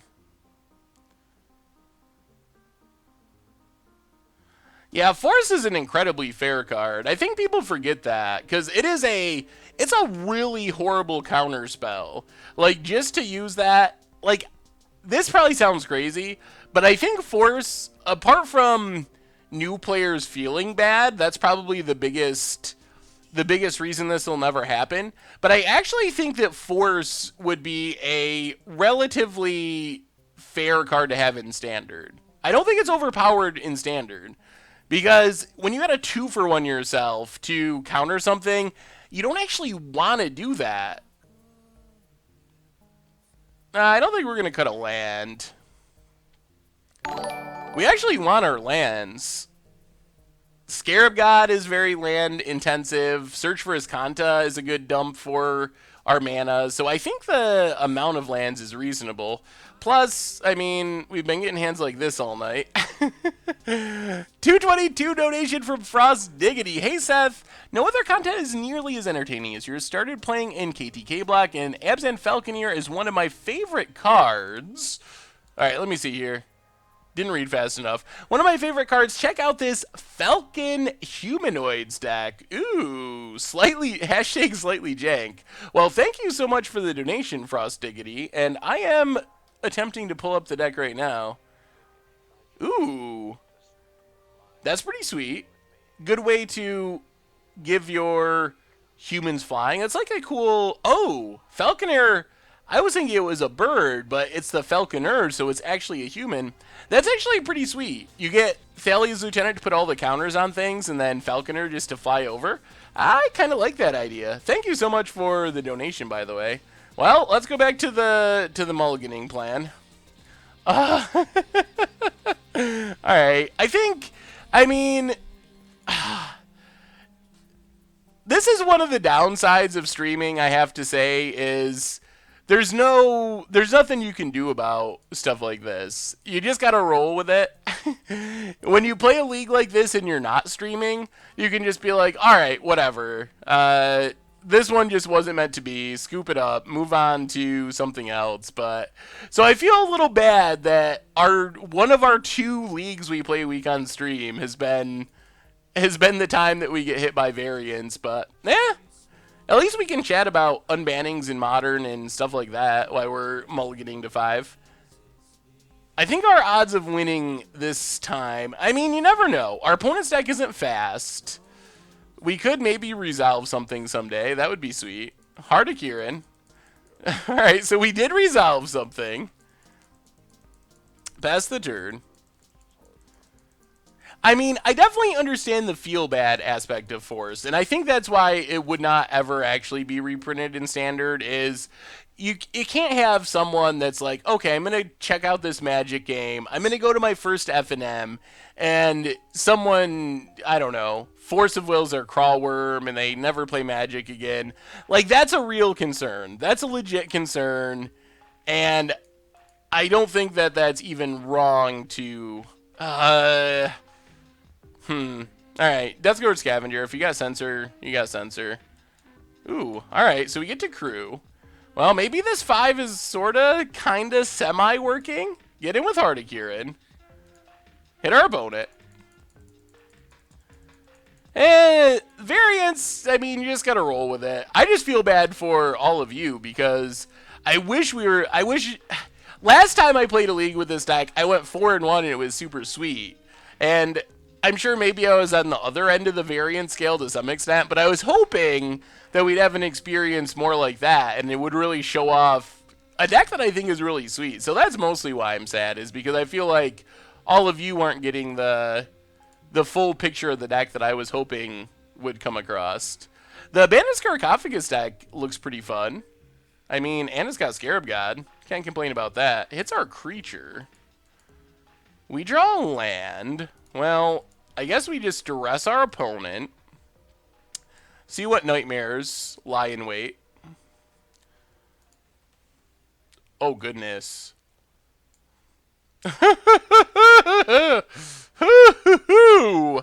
Ooh. That's many approaches in hand. Well, I guess we're going to have to draw some negates here pretty quick. So our opponent's hand was 3 approaches and an opt. Now it's down to 2 approaches. Whew! Yeah, that's many copies of approach. I mean, I think Modern is getting by without Force, although I wish there was a better safety valve card than we have now, which is basically like Thoughtseize or something.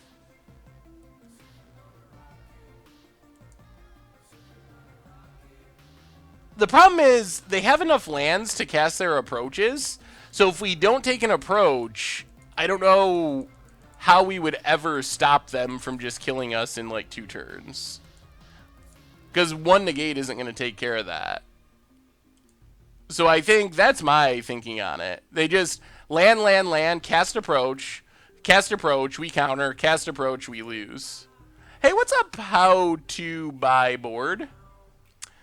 Days would make something like Infect in some of the tempo decks really good, but that might be closer. Maybe it's like a Thwart or something like that. Like one of the more watered down free counter spells might be the way to go. Oh, we get a Drown Catacombs. I mean, let's see if our opponent drew something. Run out Scarab God. Resolves? Maybe? Ooh, alright. Scarab God resolves. So, crew up Heart of Kieran. Get in some damage. Hit our opponent. Yeah, that's what we gotta do. Now that 1 approach is gone, they resolve the first approach, we counter the second approach, and then if we don't draw a negate, we can Field of Ruin to make them shuffle away the approach if it comes down to that. I actually don't think that straight up counterspell is another censor. I actually don't think straight up counterspell is much better, and maybe any better than Mana Leak is in Modern. Hey, welcome, Pulverdan. Good to have you, and thank you. Approach is pretty cheap-ish. So here's the approach. Back up to 19. So our best draw would probably be like a Rogue Refiner, something that we could cast, crew our vehicles, and leave up negate. Or a Duress Effect. Yeah, we can't actually Scarab God here, because then we lose. So pass the turn.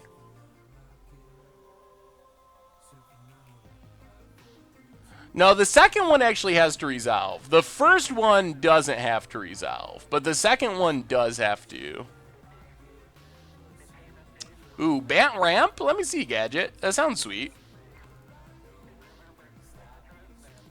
Is our opponent going to go for it? I mean, they might as well. Yep. Alright, there's approach. So, 6 cards down is the approach. Counter that.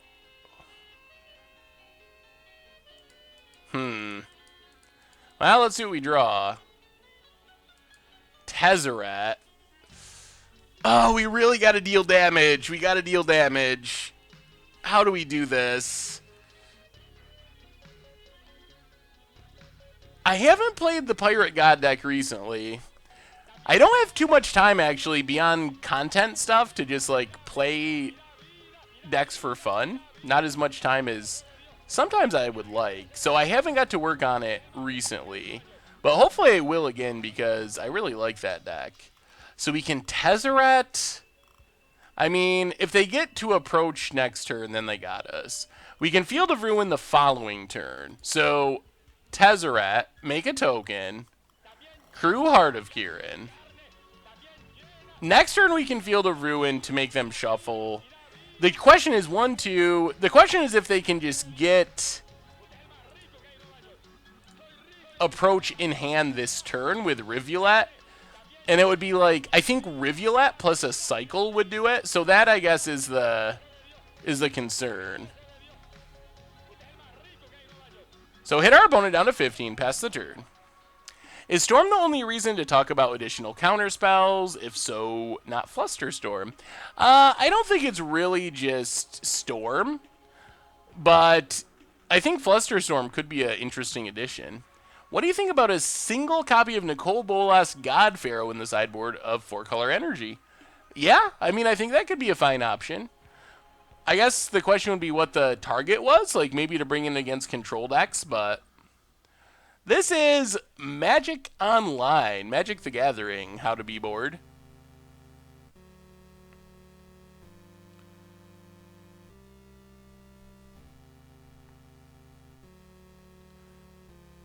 Opponent. Do I think Scarab God is a possible ban the next round of bannings? Doesn't seem particularly likely to me that Scarab God will get banned at this point. Well, make a token. Crew Heart of Kirin. Hit our opponent down to 11. 1, 2, 3, 4, 5. Yeah, we still can't Scarab God. Hit our opponent, play Blooming Marsh. See if they crack the Rivulet. Because we might have to Ruin to make them shuffle.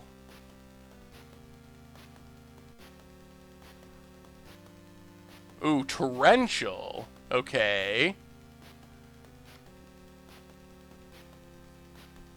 Torrential for Opt. So I think we're just going to Field of Ruin the Rivulet now. Infect is still playable. It's not nearly as powerful as it used to be, but it still is a playable deck in Modern. So opponent opts.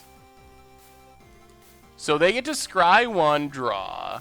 And then, yeah, let's just Field of Ruin. Get rid of the Rivulet.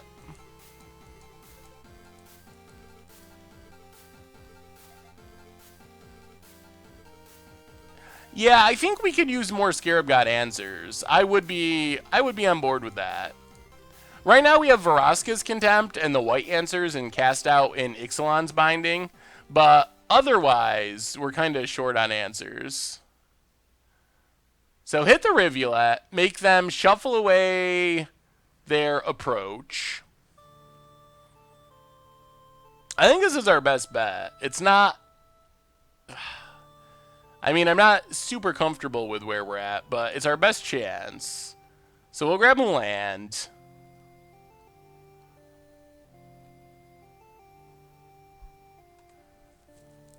Yeah, I mean, I guess we have Hour of Glory.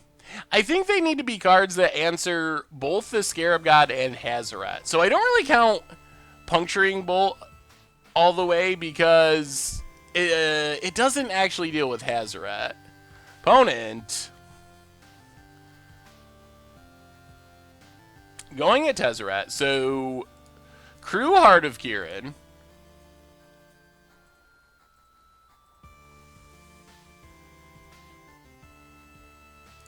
Heart of Kirin, Crew, Aethersphere Harvester.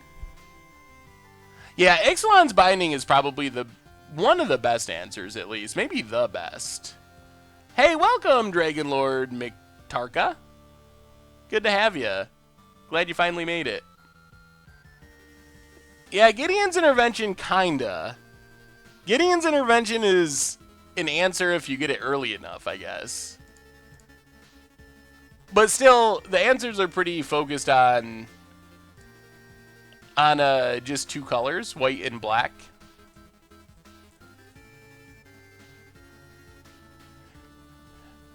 Yeah, Hour of Glory is a fine budget substitute for Vraska's Contempt. And even there's another one, Final Reward, I think, is like 5 mana, instant speed, exile a creature.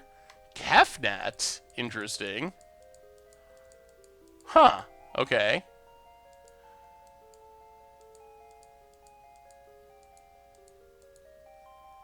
Well, how do we do this? We can't kill Kefnet. We're an artifact short now. Or 2 artifacts short.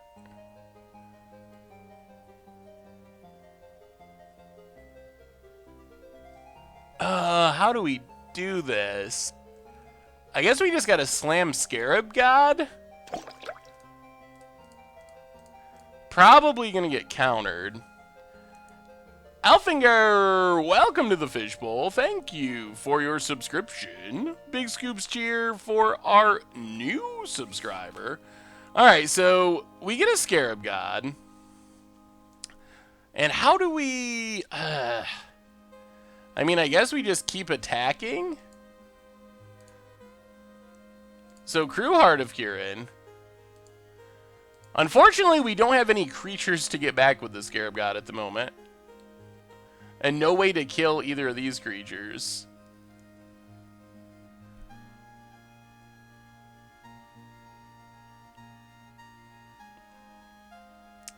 So, get in with Heart of Kirin.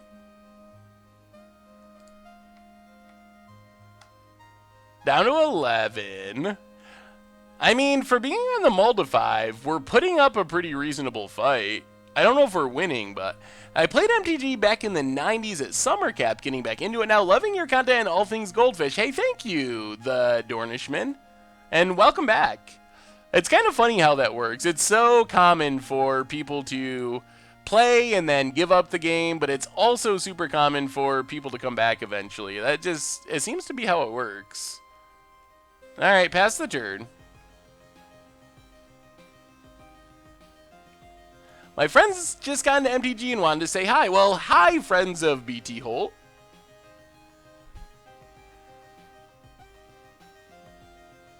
Ah, thank you. Thank you, 8-Ball. I was worried for a minute, but 8-Ball came in and saved the day. Opponent starts drawing cards with Kefnet. Man. Kefnet.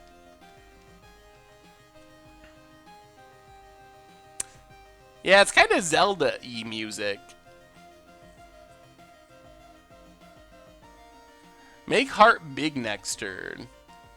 How do we make Heart big?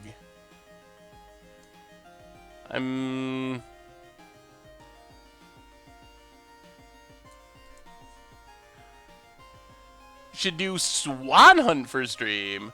Maybe we'll have to hit our swans and draw some cards again at some point.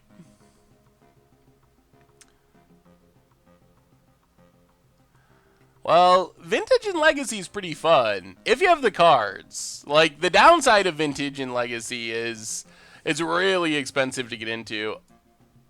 This just kills things, though. It doesn't actually... It doesn't make them bigger. It just makes them small. Oh, yeah, I guess you're right. Plus X. Never mind. I was thinking of that improperly.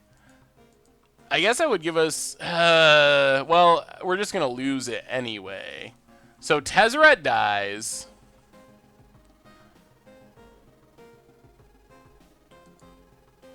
Yeah, so Tezzeret's down. So I guess we could, if they have nothing in their 7-card hand and we draw another Tezzeret, that would be potentially a way to win. Opponent plays a land.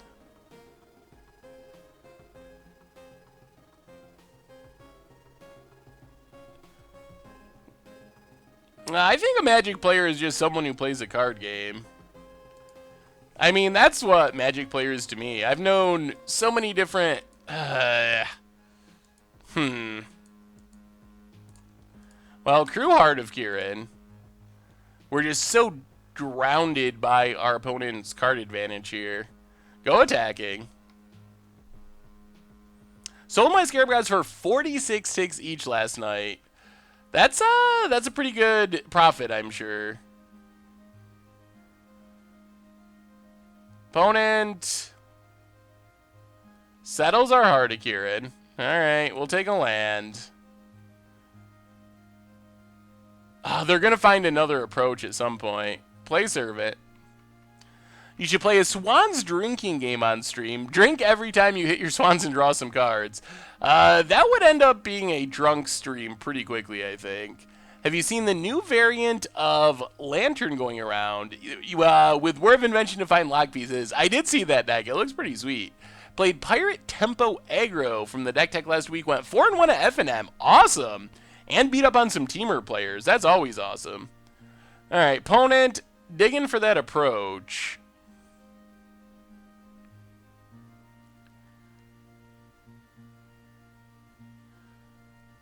Yeah, 5 vehicles. I think that the no ban announcement was a good one. I don't think at this point there was really anything in pressing need of being changed. I mean, I would be interested in seeing if they wanted to unban something in Modern eventually.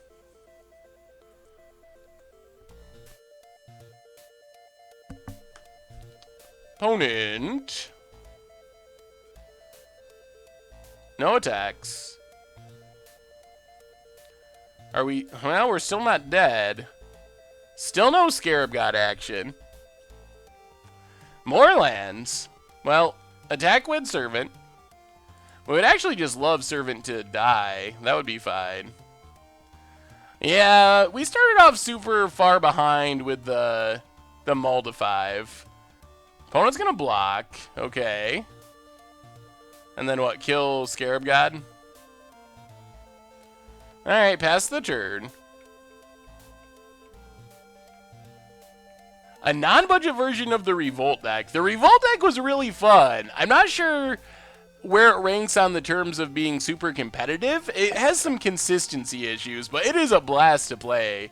Lavamancer, welcome to the Fishbowl. Thank you for your subscription. Big soups here for our new subscriber. Opponent Ops. I can't believe they haven't found an approach yet. I guess there's only 2 left in their deck, but still. Baleful Strix is near the top of the commander cards I would want in Modern, too. I think Baleful Strix would be so sweet in Modern. I don't think it would be too good. I think it would be good, but I don't think it would be too good. Opponent has Cast Out for our Scarab God. Well, they're not killing us, but we're not really killing them. Get back, Servant. Hey, thank you, Tawnos, for the bits, the cheers, the top cheerer. Thank you so much. Opponent eats our Scarab God with Cast Out. Yeah, I think it would be fine. What about Shardless Agent? That one might be less fine. Or Leovold? Ugh. Sephiroth, welcome to the Fishbowl. Thank you for your subscription. Big soups here for our new subscriber. Opponent passes. Problem with Strix is you would have to go through standard to get to modern. I don't think they'd print it with Scarab God in the format. Alright, Hardikirin. I think that's the problem, is we need to be able to get cards into modern without going through standard. That's my thinking. Like, I don't care how they do it, but there needs to be some sort of supplemental product that's modern legal. Or the ability to print new cards in Modern Masters, something like that. I really think that would be great. The Fishbowl's pretty full, pack openers, but we have lots of room. We just pack them in like fish in a barrel. Literally.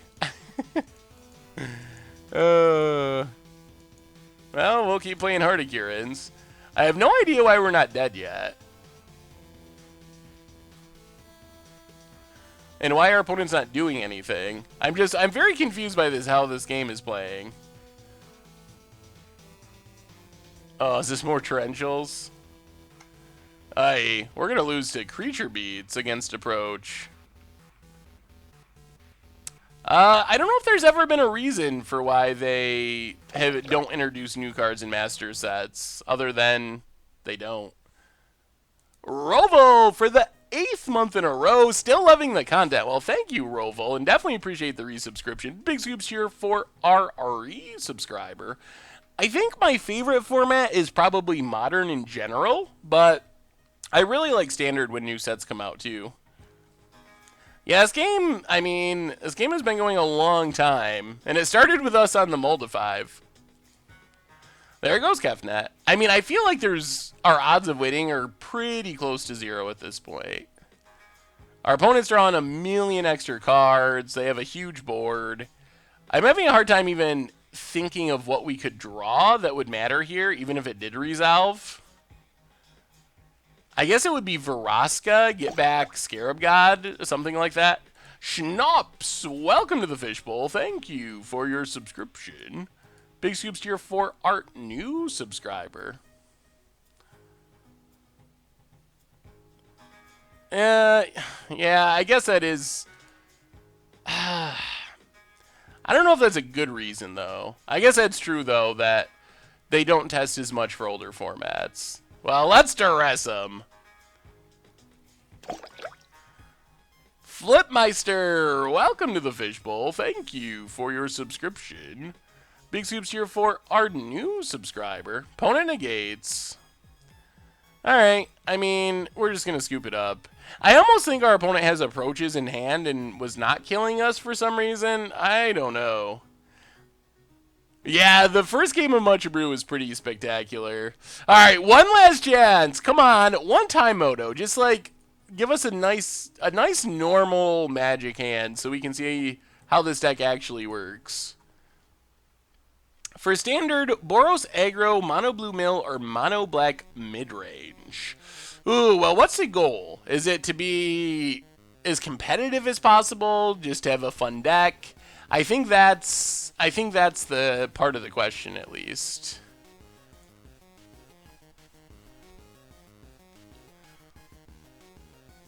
Castouts had Scarab God, and a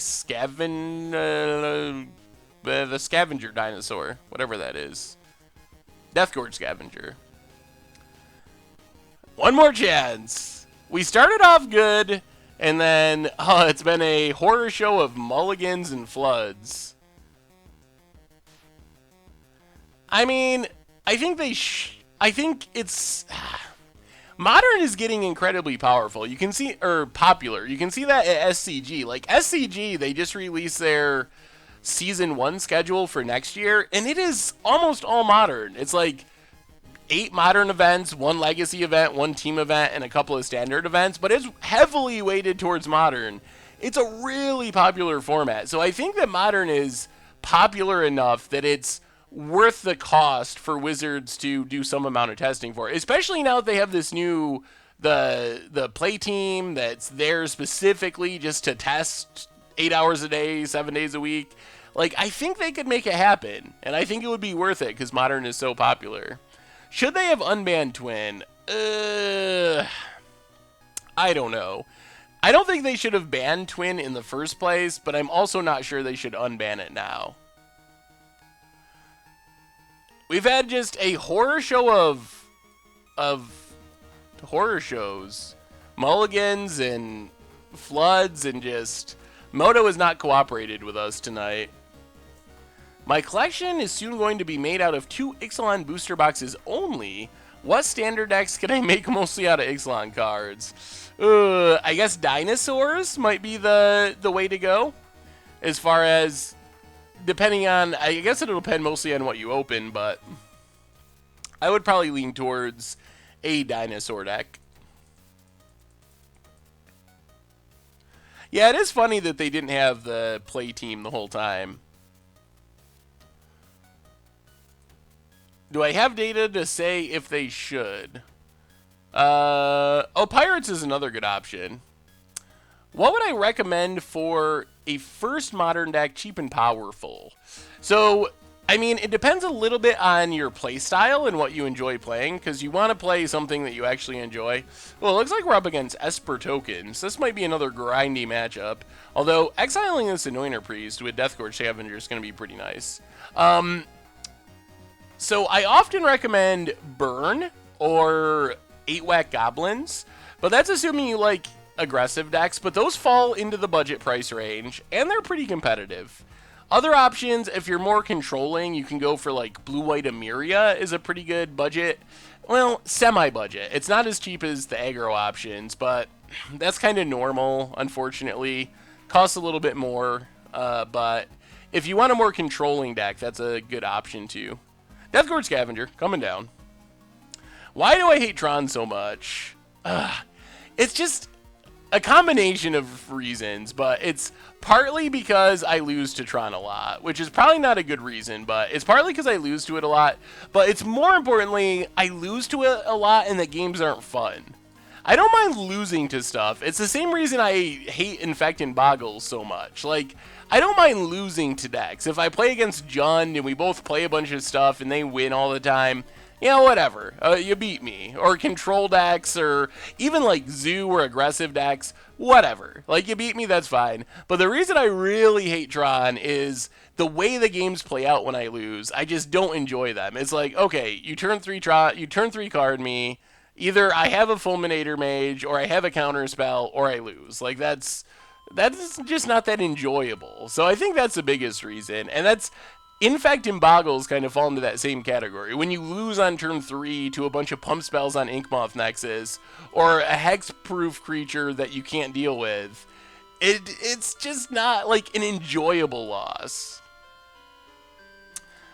I consider Tron to be basically a combo deck. I guess it depends a little bit on your build of Tron, but I think the traditional builds of Tron, where you're playing all the 1-mana artifacts to cycle, you just have like 40 cards that can set up Tron, and then your finishers and Oblivion Stones.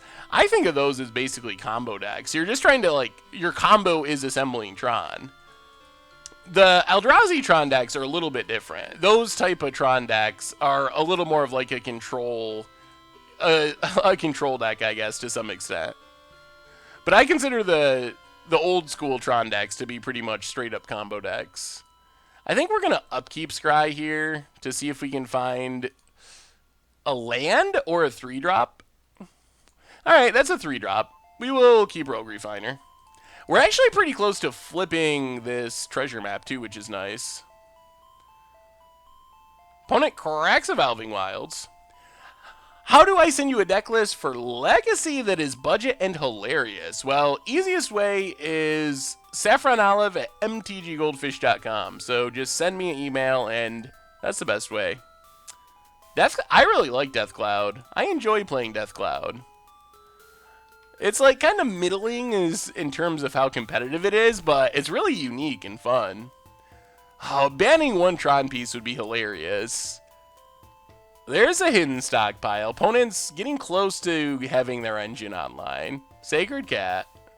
Cracks Evolving Wilds.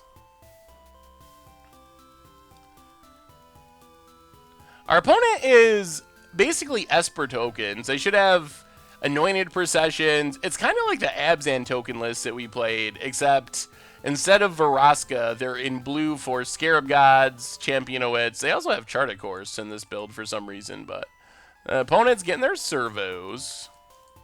I think we definitely upkeep Scry here. Opponent's also down to 13. We're going to put Fatal Push to the bottom. Get some treasure. Ooh, Tezzeret. Tezzeret's pretty sweet. Okay, so what's our plan now? 1, 2, 3, 4, 5. I think we want to wait till next turn for Scarab God. So let's just try to run out a Tezzeret, see what happens. Yeah, run out Tezzeret. Hey, thank you, Les Paul Steely. Thanks for hanging out. 1, 2, 3, 4, 5, 6. Yeah, take up Tezzeret to make an Ethereum cell. Crew up our Heart of Kirin. Go attacking. This is kind of where we're hoping to get with the deck, is to this type of position is pretty much the plan. Pass the turn. And let me see, Paladin. They should have banned Simian Spirit Guide, Eldrazi Temple, Lantern of Insight, and Past in Flames. I disregard metagame and factor in frustration of playing against. Where does the Simian Spirit Guide frustration come from? Alright, let's crew Heart of Kirin again. Crew. Block.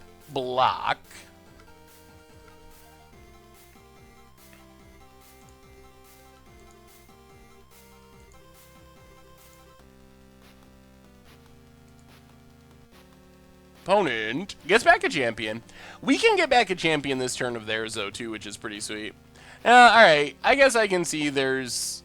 I guess Blood Moon and Chalice is a good... But is there really a tier deck that's playing that?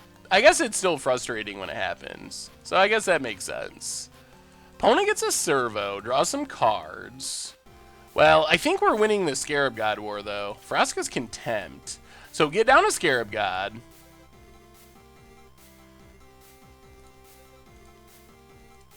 Play Scarab God.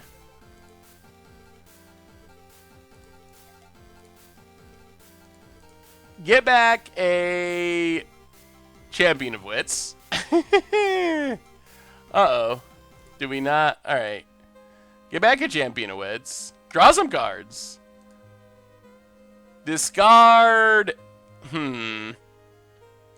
Botanical Sanctum and a... 1, 2, 3, 4. I guess we'll discard the other Scarab God. Play a Swamp. Make a token. Things are looking pretty good here. This is looking a little bit better. Crew up our Heart of Kirin. Get in. Opponent down to 7. Pass the turn. Yeah, I guess it happens in Ad Nauseam as well. Opponent... Oh, we're playing Ray Future Pro, Ray Prez. Going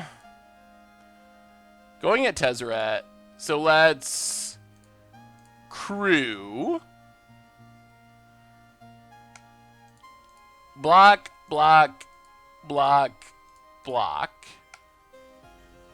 Tezzeret's been doing some serious work this match. Yeah, we don't even really need to push. Opponent fumigates. Alright. You got us there. We get back our Scarab God, though. Opponent plays a land.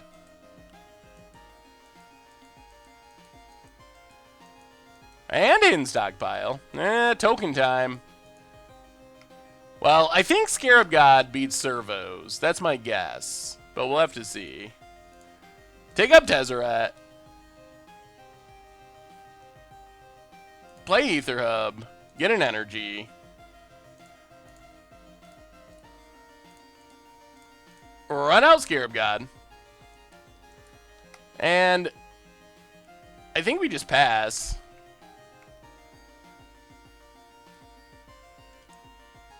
I don't think there's really a blue-white as foretold deck right now.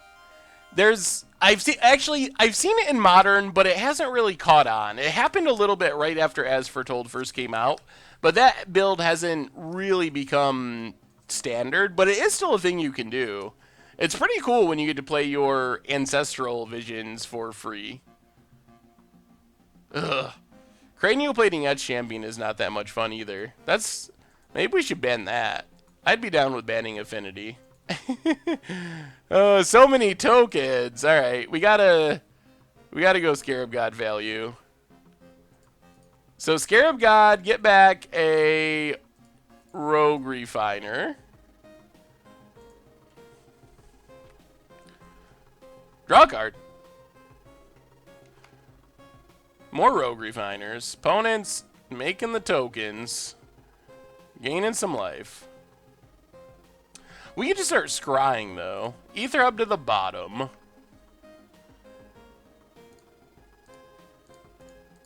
Well, play Rogue Refiner. Draw a card. Ooh, Hostage Taker doesn't do much here, though.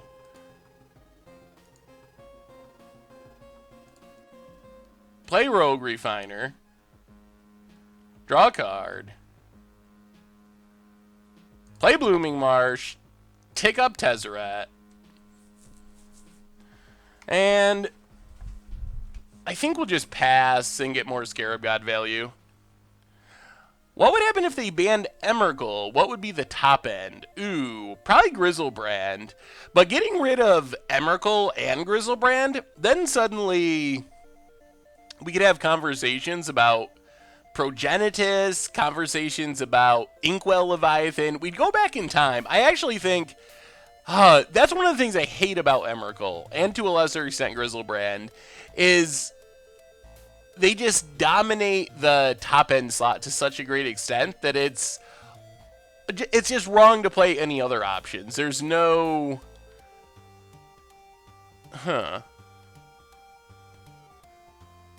Okay. I guess we'll take one.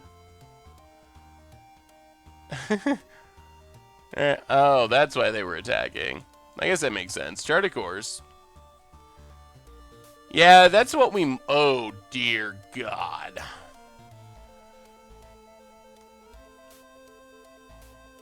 That's not ideal. Tokens spiraling out of control. I guess we should have done this before they triggered, so... Fatal Push Anointer Priest. Yeah, I should have done this earlier. Let our opponent gain life unnecessarily. Opponent sacks it. Get back Anointer Priest. Actually, is that even right? Is it better? Yeah, I guess it makes sense. It gains us life. We don't have Bantu's Last Reckoning in the main deck. Alright. So now we're gaining the life. Although our opponent just... Oh, they get so much value here.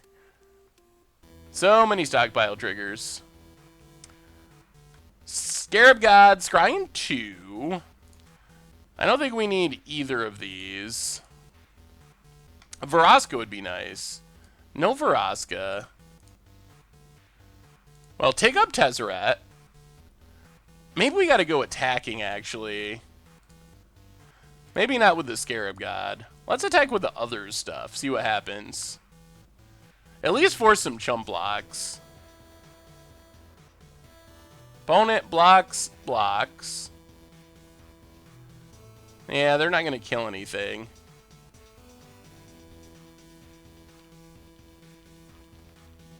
Kill some tokens. Run out Ether Sphere. Play an island. And I guess we just pass again. Wouldn't this deck benefit from Scrap Heap Scroungers, or is it not here to avoid eating Scarab God targets? I mean, could play Rogue Refiners. I don't know if it's like 100% necessary, but it's a thing. It could be worth playing. Let's get back Death Gorge Scavenger, but with tapping correctly. So Death Gorge Scavenger coming back. Gain a life. Eat a... I guess it doesn't matter. Fumigate. What do you think about Polymorph Control with Bitter Blossoms and Lingering Souls? So I wasn't actually very impressed with the Umbra Mantle combo version of...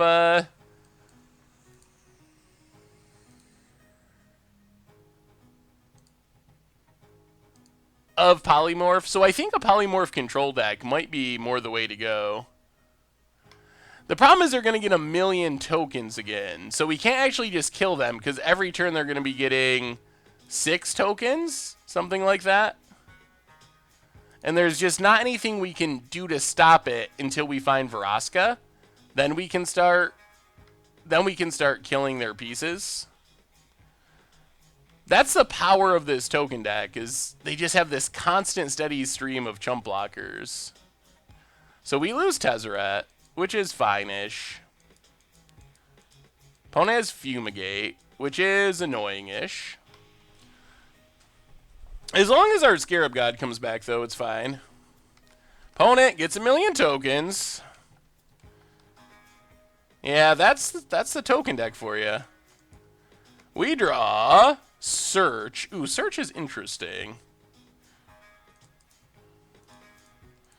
Well, run out Scarab God.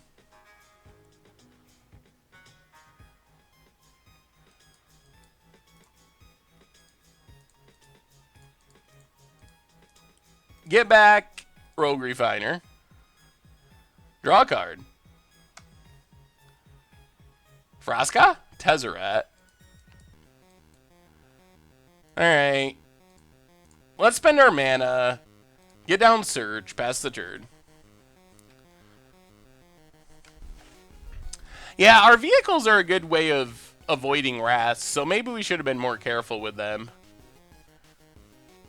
Opponent making some more tokens. Jeez. We're actually getting pretty close to just being dead on board. Legion's Landing. Oh, boy. Yeah, I think we're actually just going to be dead here. So many tokens. Yeah, there's not a Knight of Souls Betrayal effect in Standard, unfortunately. Here comes all the tokens. So block and block. Kill a couple tokens. Down to 8, but they get 1,000,000 more tokens, because that's what the deck does. And now Vraska's just a bit too slow. So search for his Kanta.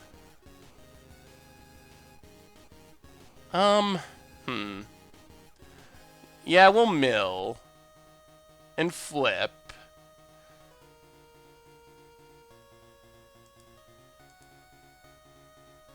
What outs do we have here? Are there any?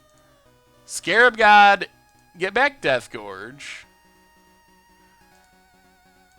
Eat the start finish removal spell. I have not played Vintage. I keep thinking that I might at some point, but I have not yet. 1, 2, 3, 4, 5, 6, 7. How many tokens do they have? 1, 2, 3, 4, 5, 6, 7, 8, 9, 10, 16?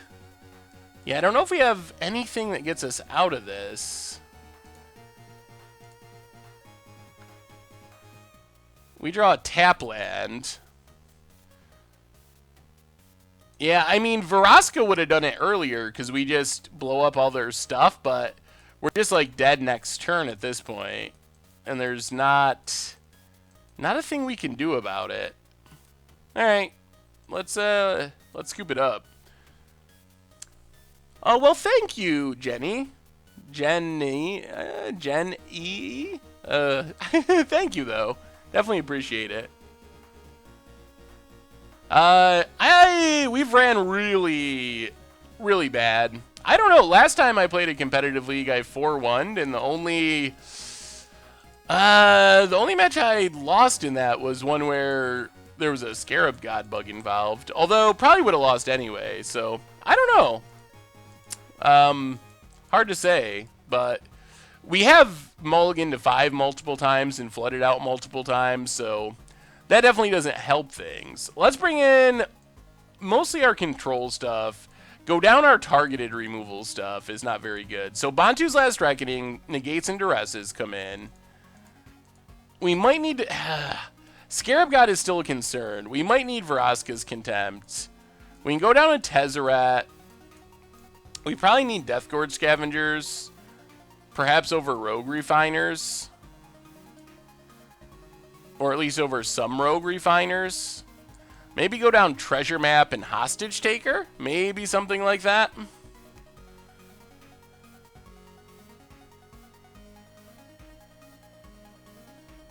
I think Bantu's Last Reckoning is necessary. I mean, you gotta set it up, but I think it's sometimes one of the only ways to stay in the game. Ooh, Standard Horses is fun. It looks like a... Ooh, Arcane Adaption. That's going deep, Standard Horses.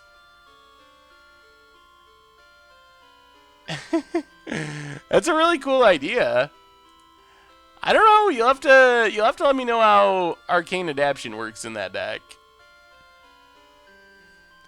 Make Obsolete. What does Make Obsolete even do? What's the Protection of Heckma or whatever? Oh yeah, Make Obsolete is a way to kill them all. Protection of Heckma is pretty funny, although it gets cast outed. Okay, we got a Scarab God. I took non-budget version of all enchantments to my LGS. Went 2-2, ran pretty well for the most part. Awesome. I think that I would enjoy Esper tokens more. I just have never had success with the Abzan build. I don't understand how people can win with it. At least the Esper build, you get Champion of Wits and Scarab God, and those are cards that I actually know are good, and I feel pretty confident that I can win with. So I would play Esper. That doesn't mean it's necessarily right or better, but... Well, take Hidden Stockpile. They get to keep their card draw. Pass the turn. Ooh, you've played against Eminent Doom decks. I have not seen anyone playing Eminent Doom. That sounds super spicy, though. Opponent gets it. Well, run out Hardicurin, play Sanctum, pass the turn. Any thoughts about Black-White Zombies might still be a viable deck that no one's playing?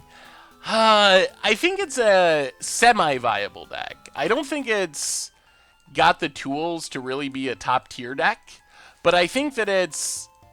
I mean, I think you could still take it to an FNM and win a game with it. Something along the... win some games with it, something like that. Well, I guess we fire off the Duress here, even though it might whiff. Ooh, does not whiff. Oh, that's right, they have Charticores. Well, we'll take Charticores, I think. Leave them with the Fumigate. Play Sanctum, pass the turn. We don't especially care about the Fumigate with this hand.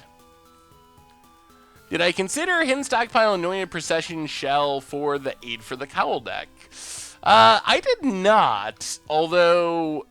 You could play Aid from a Cowl in a deck like that, but I mean, you could just play it for value, I guess. Jassy P for the 2nd month in a row. Welcome back to the Fishbowl. Do you think there's a shell for manufactured production, mechanized production, I think it means, could be viable in Modern? I think you can play it and do some fun, cool things, like against the odds style with it, but... It's hard to have it be much more than a really cool against the odds style deck. I think that's pretty much, I think, the ceiling for mechanized production. because there's just a lot of things that blow it out, and everyone comes prepared for artifacts thanks to affinity. So most decks are going to have some sort of artifact hate in their sideboard, some way of dealing with stuff. So I think that that's kind of the top of the line for it. You're in trouble now. Welcome to the Fishbowl. Thank you for your subscription. Big Scoops cheers for our new subscriber, and Mailbox 16, welcome you as well. Big Scoops cheer for you too. Thank you, thank you, thank you. Watch the last few years of recent videos. Great and hilarious content. Well, thank you, Death and Cat Mix. Glad you enjoy it. Pona has Sacred Cat. Ugh, Sacred Cat. Last card in hand is just a Fumigate. Come on, action. Ooh, Alright. Well, it's Vraska time. Ready or not, opponent, Vraska is coming. There's Vraska. Take up, make a pirate. And I guess we just crew up Hardikirin. Get in with Hardikirin. Leave back Scarabgon on defense. I think you should have played Stockpile and Anointed Procession in the Revel in Riches deck. So that's an interesting point. So I think the problem I had with that is it would have literally just been taking like the Black-White Tokens deck and pretty much slotting Revel in Riches into it. And I think it felt like that's not, I don't know, in the spirit of Against the Odds or something. Yeah, the kids might be in trouble tonight. Let me see, Dust Shrine. Opponent, no attacks, passes. We still don't have any creatures for our Scarab God. More lands. We'll play a Blooming Marsh.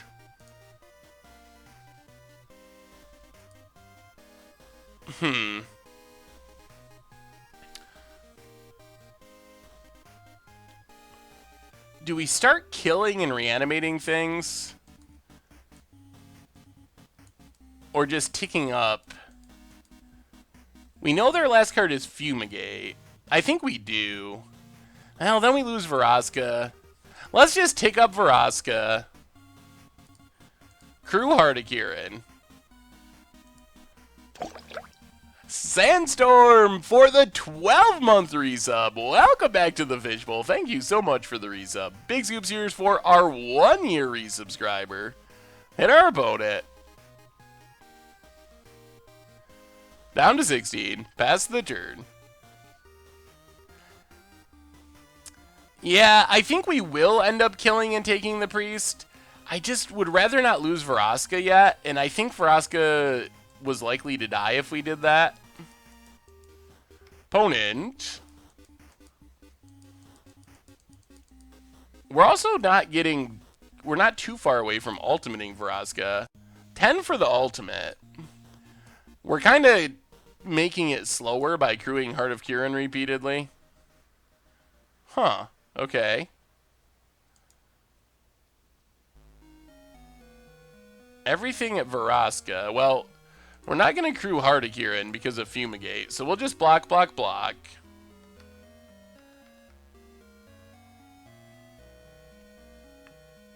Ooh, alright. There's Hidden Stockpile. Will they ever reprint Scapeshift? Scapeshift will certainly show up in a Modern Masters type set eventually. It's got to. 1, 2, 3, 4. Alright, now we can do this. So destroy Anointer Priest.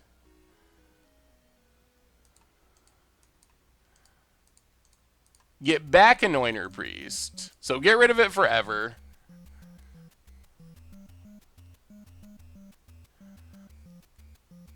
Yeah, opponent makes a dork.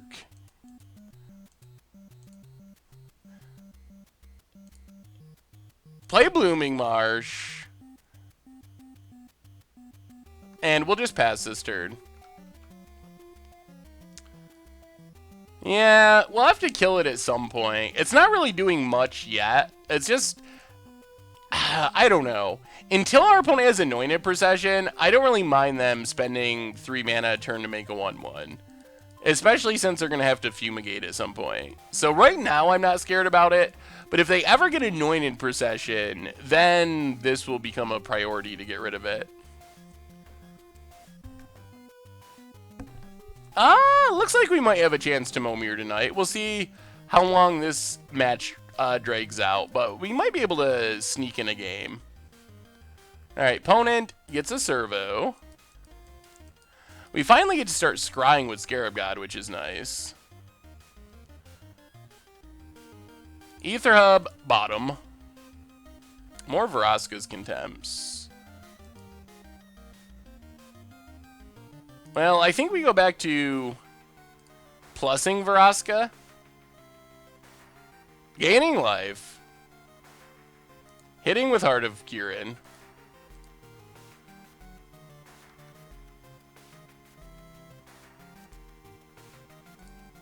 And I guess we can get in with some Menace Pirates, too. I want to make 4 Jaces and 8 2/2s on turn 5. Pass the turn with all of your mana up for counters. Ooh.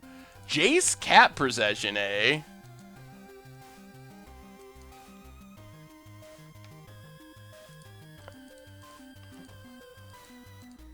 Alright, we're just going to do this, I guess. Get rid of Anointer Priest.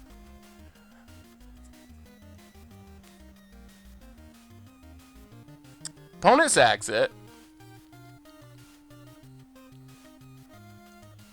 Yup. Loses a servo. That looks pretty fun. Anointed Procession with Jace is a really sweet combo. Yup. Hit our opponent. I guess we also got to be aware of time. We are running low on time a little bit. Yeah, we'll get rid of the priest, I guess.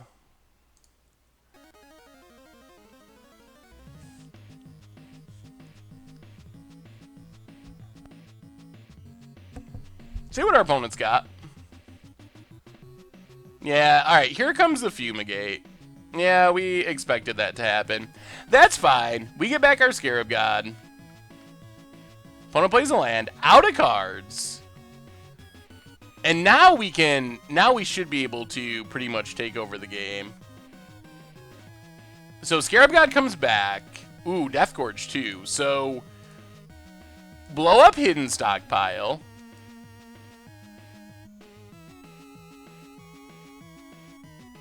Get rid of the engine. Opponent sacks to scry.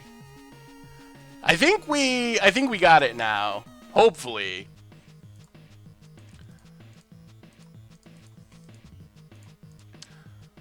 Run out Scarab God. Field of Ruin, Adanto. Get a land. Have you thought much about vehicles in Modern? Blade Splicer, Lingering Souls plays pretty nicely with Heart and Copter. Yeah, I've played a little bit of vehicles in Modern. I think some of them, especially Smuggler's Copter, is very good. Ooh, there's Anointed Procession. Okay. Opponent passes. No scry action. Search for his Kanta is not bad. So run out, search for his Kanta. Take up Vraska. Crew Vraska. Do some attacking.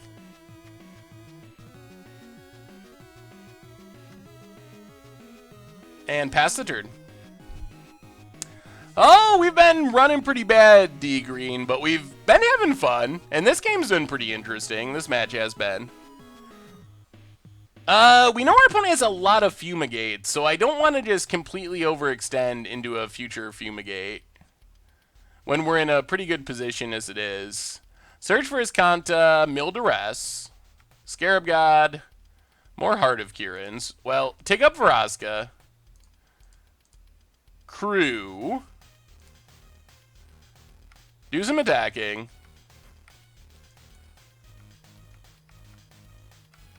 Pass the turn.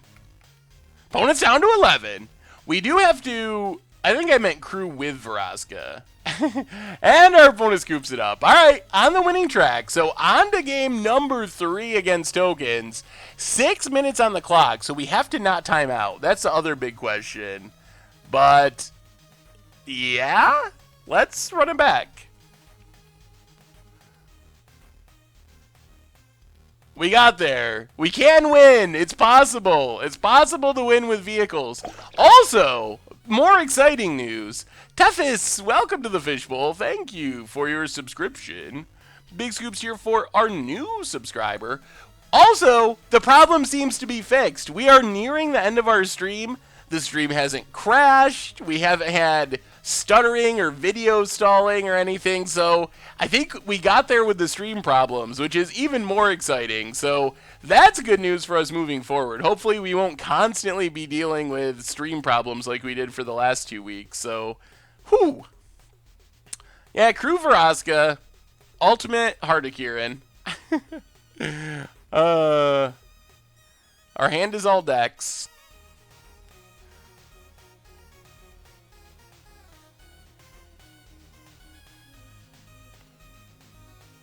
No! No, stream didn't crash. Please, no. We're so close. Yeah, I think I finally figured it out. Fiddling with some settings and so forth. Ooh. Alright, we'll keep this. Seems reasonable. Any chance you've been able to look at the draft I set you? What was the draft on, Hodgepodge?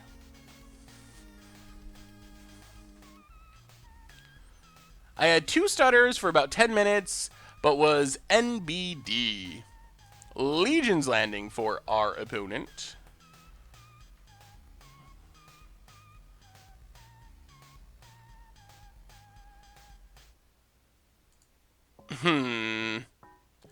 Alright, let's run out a Servant. Hope we... I mean, worst thing they can do is Hidden Stockpile. They can't Anointed Procession yet.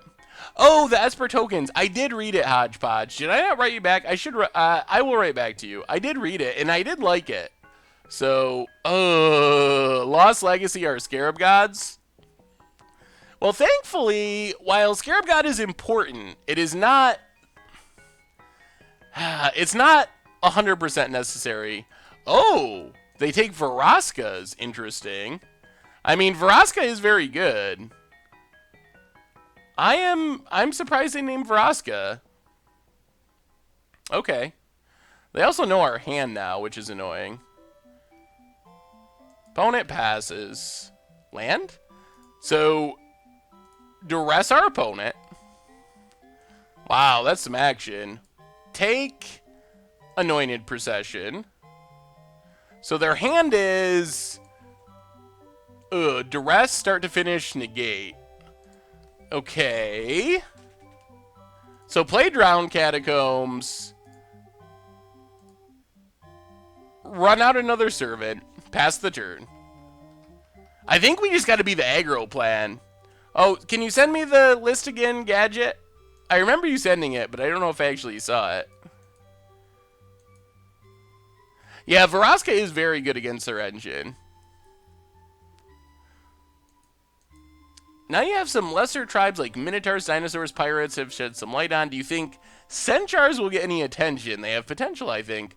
I mean, sooner or later, I think we'll see most of the tribes coming around. Well, let's go attacking with our Servant. Or just like Servant beatdown. Hit our opponent.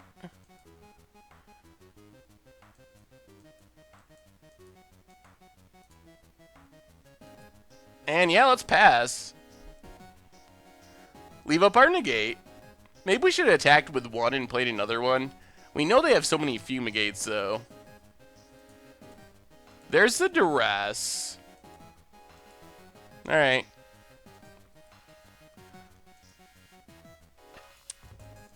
Oh, the Bat ramp deck looks sweet.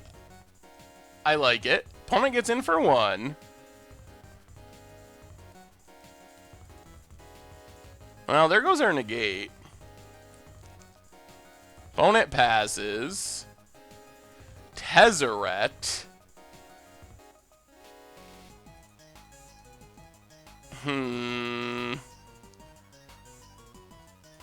Well, let's run out Death Gorge Scavenger. Eat Anointed Procession, I guess. Soul Provider, welcome to the Fishbowl. Thank you for your subscription. Big Scoops here for our new subscriber. Do some attacking. I mean, we also got to win before we time out. That's the other concern. Hit our opponent.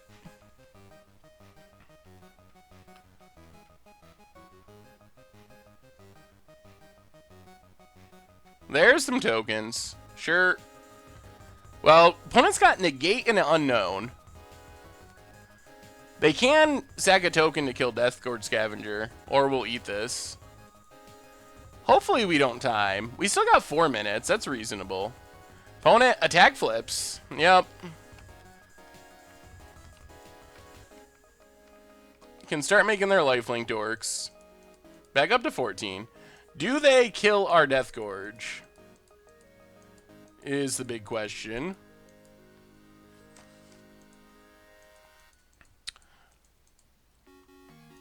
Opponent. Thinking about it. What bot do I use to sell cards for tickets? So, the 3 that I use most are Card Hoarder, MTGO Traders, and Goat Bots are the most common ones. They're all like super legit. They offer fair prices, so you can't really go bad with any of those. Yeah, MTGO Traders buy bot is a good one for selling too. What kind of resources can a white-green deck have to have a chance against control and standard meta without splashing blue or black? I mean, if you're a creature-heavy deck, you might be looking at, like, Shaper's Sanctuaries, things along those lines. Sort of card advantage when you kill my stuff type cards.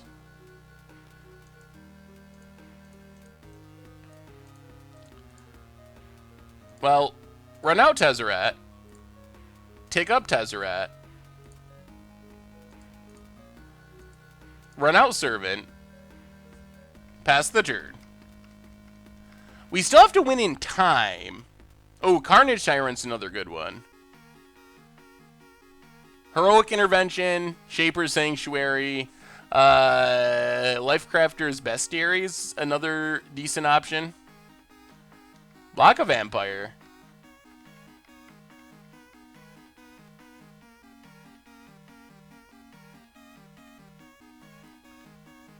Opponent sacks. Does some scrying.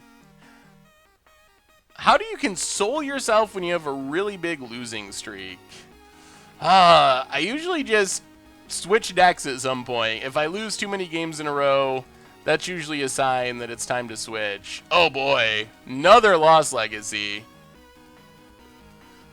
Naming Scarab God. Good lord. Good lord. Wow. Those have been some good Lost Legacies, I will say. No Veroskas, no Scarab Gods. Not sure how we win now. Gets a token.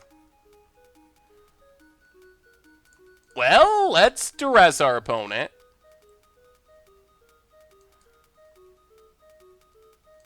Get rid of the negate. How do we win from here? Take up Tezzeret.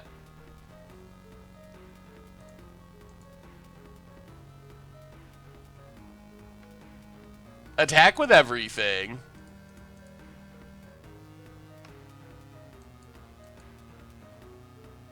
Opponent takes it.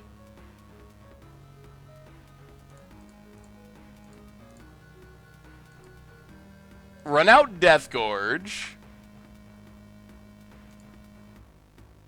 Eat a negate. I don't think they have any flashback stuff, but might as well. And pass the turn. Oh, it is going to be super close. Opponent. Everything it Tez. Block the warrior. Bear Beats. We might be getting there with Servant Bear Beats. Oh, Chart of course is a good draw for our opponent. Draws 2. Land. Come on, no follow-up. No follow-up. Gets a token. So, run out Ether Sphere. This lets us kill the servo. Attack with everything.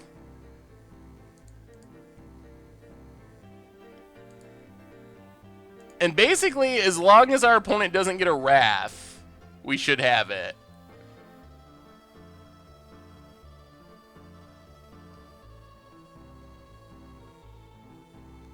They're not dead, because they can make a lifelink token. So they should be able to stay alive with a Danto. Wow.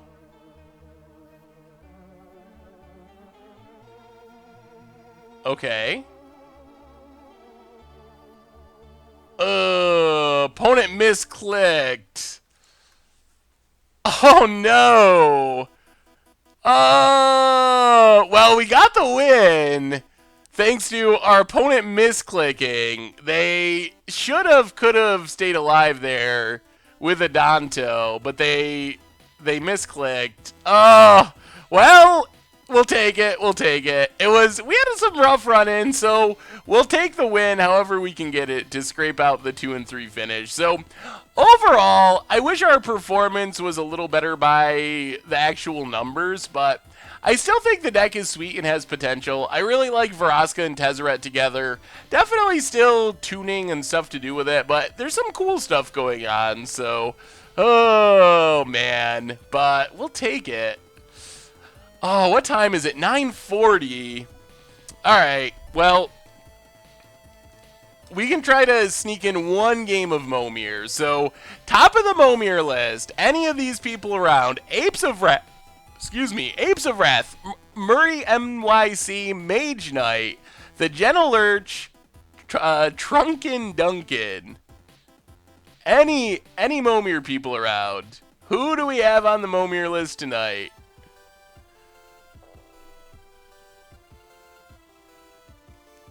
Sure, Dusk Shine. Send me your mono white list, and I'll take a gander. Apes of Wrath, Murray NYC, Mage Knight, Gentle Lurch, Trunkin Duncan. So if you are one of those people, send me a challenge, and I would accept. I'm gonna pull up the Momir lay. Squeeze in a quick game of Momir on the way out the door, because who knows what Thursday will bring. Could be a long one and we won't get to it, so we gotta get in our games of Momir while we have a chance.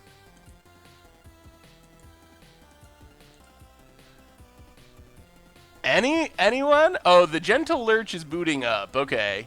Well, send me a challenge when you're booted then, the Gentle Lurch. Mono White Devotion. Ooh, yeah, we played, I think we played a deck kind of like this. It's a really fun deck. It's a really cool deck. I love the border post ramping plan with Nykthos. It's really unique. Yeah, it's definitely a fun one.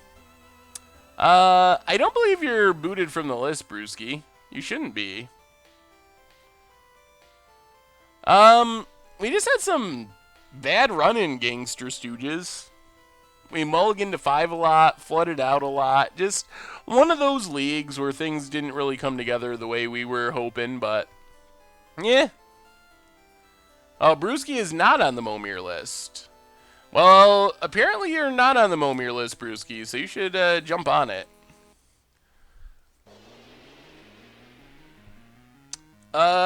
You can, Stitches, but you should get on the Momir list, because we gotta try to stick to the list as much as possible, unless no one from the list is around, which doesn't happen very much. But I think we have a list person who's in process of sending me a challenge. We're just waiting for a moment. Hey, have a good night, Digorath. We'll be back on Thursday with another one. I have a few invocations pulled from packs. Should I sell them now or wait to sell them? I mean, you might sell Scarab God now since it's spiked. Otherwise, I don't think there's any big rush to selling them. But if it's something that specifically spiked, then I think you would. Mono Red Sunbird's Invocation. Ooh. That's like a Sunbird Invocation burn list. Interesting. Alright, it's Momir time. Time to wrap up our stream with some fun Momir action. Playing against Mage Knights tonight. If you're not familiar with Momir, it is the randomest, craziest format in Magic. So, start at 24 life. Decks are 100% lands. Every turn, one time, you can pay X, discard a card, which will be a land because that's all you got, and you get a random creature of that converted mana cost. So, you never know what you will find when you spin the Momir wheel. So, for example, 2-drop, incoming, we get Spirit of the Labyrinth. Players can't draw more than one card each turn. Probably not super relevant, but you never know. Opponent's 2-drop is... I'm sorry, the Gentle Lurch, you got beat out by another Momir list person. Golden Hind. Good news is you're still at the top of the list, so next time. Man, Golden Hind is super good. We're going to attack into Golden Hind. There's no way our opponent will block, but you never know. It is against the rules of the game to play any non-land cards. So you actually can't. Your deck won't be legal for the format if it has any non-land cards except for the Momir Avatar. Yeah, I play 2-drops primarily to try to hit mana dorks. Otherwise, you can just start on your 3-drop if you're on the play, and you make it to 8 mana, which is kind of the goal. Invocations are Austere Command, Cryptic Command, Dark Ritual, and Doomsday. Yeah, I don't think there's any... can attack or block if an enchantment is on the battlefield. So we are actually stopping Wirecat with our Spirit of the Labyrinth. Oh, Momir, you never know. I don't think there's any rush to sell any of those invocations. Ooh, Odric could end up being insane. If we can just hit a flyer or something, Odric will be absurdly good. Yeah, normally you're trying to work your way up towards 8-drops. You never know what happens along the way, but 8-drops are usually the best in Momir. Opponent, Kravokian Vampire. Beginning your end step, if a creature dealt damage by the vampire died this turn, put that card into the battlefield under your control. Alright. Some interesting art, but not really relevant to Momir, since everything's a token. Come on, flying creature. Oh! Oh, no! Odric is too modern. Oh, it has every modern mechanic, but fear is no longer a supported mechanic. So... so everything doesn't get fear because of... it should have all the mechanics from all time. Like, it should get banding, should get phasing. Like, if it's a mechanic, you should just say mechanic. If it has a mechanic, it gets a mechanic. Man, opponent is Ramp City. They gotta sack lands to do it, but it can kill our creatures and ramp them. Yikes. Well, come on! Something that works with Odric before we die to Valley Maker. What do we get? Oh! Oh! Oh. That's a good one. Everything gains flying. We will do some attacking. Locust Mom. Locust Mom's home. Fly over for some damage.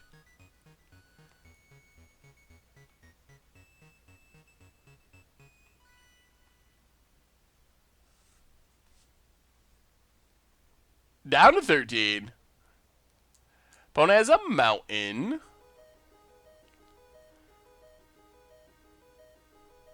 Yeah, that was a hit.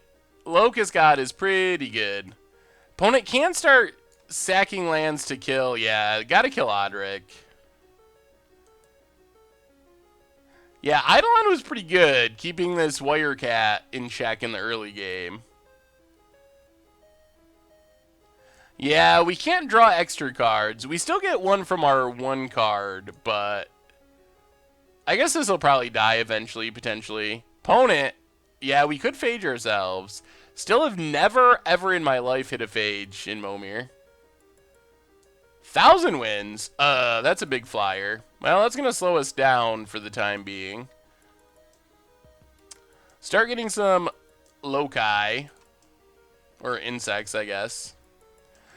7 mana, come on, no phage. No phage, no phage. Elemental? Elemental? Alright, Supreme Exemplar. We don't have an elemental. Boo! That's almost as bad as phage. Not quite, but almost. It is possible to do in paper, but it's not easy. You got to get stacks of cards at each converted mana cost, and it's just not an easy thing to do in the paper world. Swamps and mountains are, well, here's an example. Bladewing the Risen. Basically, you get the best activated abilities on swamps and mountains. So that's some reason you see a lot of people play primarily swamps and mountains. Also minimizes the downside of some land walk abilities and whatnot by not just having every land out there. There's upsides and downsides, but ooh, Godsire. It's a beast that makes beasts. Well, we just gotta pass for now.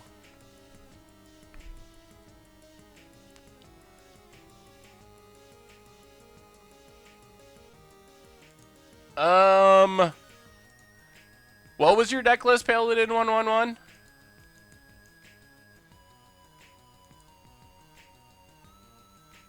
Maybe there's an app for Milmir. I've never actually seen it, but there could be. Petrodon. That's actually pretty good here. Getting our lands. And our opponent has the Flyers. And the Valley Maker. The problem is there's so many 4-drops, so our odds of getting Atraxa is like 1 in 1,000. Over 1,000, I bet. Do we make a 6? 6s are so bad. I think we have to, though. Ooh, okay. Well, we get a flyer at least. I guess we just try to Godsire our way to victory. That's probably our best bet. Ooh, that looks fun, Paladin. I've never had much luck with mono-white commander decks myself, but it looks like you got a lot of sweet cards in there. Looks pretty aggressive. I like it. Alright, beast time. Opponent gets Avatar of Will. I guess we just keep making 6-drops in a beast every turn and an insect every turn and hope that eventually that adds up to us winning. Oh, goodness! Woo! That's a 6-drop if we were ever going to hit one. What do we take?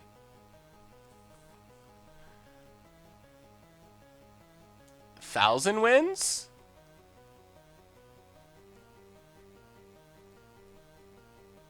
Valley Maker. We could take, maybe we take the Mana Dork. That might be the smartest play. Yeah, let's take the Mana Dork so we can actually start making 7-drops and our opponent's stuck at 7-drops. Pass the turn. I mean, eventually this will get us far enough ahead that we can attack and win. Yeah, let me see how to be bored.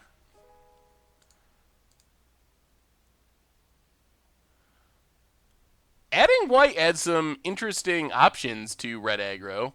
Sky Terror is powerful. Honored Crop Captain has good stats. Phage? I mean, we're like, oh no. Overseer the Damned! Well, they don't get a token because all of our creatures are tokens, but they still get to kill something. I don't know what of ours they kill. This has been a pretty crazy Momir game.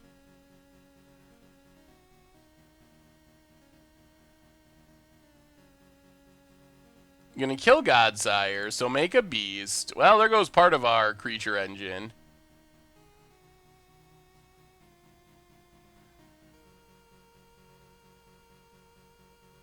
Opponent. Yeah, I guess we can start attacking with the beasts. I mean, we're just trading for bad stuff, though. But I guess it's still probably worth it. Maybe we skip our drop here.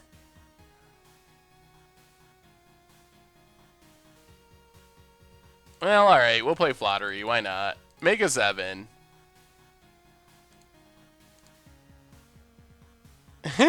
Risen Sanctuary. More 8/8s. Basically a beast. Alright, attack with the beasts. See what our opponent does.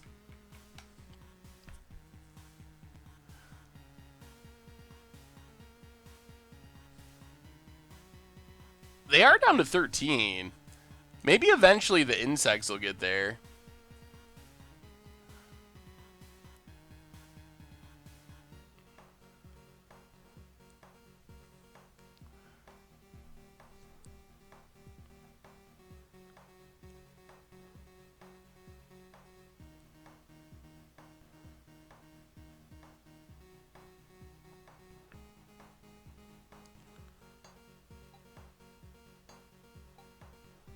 Opponent. Thinking about their blocks. Yeah, blocks a beast, blocks a beast. Yeah, that makes sense. At least we got rid of Valley Maker, which was potentially annoying. It is possible to mill out. It doesn't happen often, but it is possible to mill out or to mill someone out. Opponent.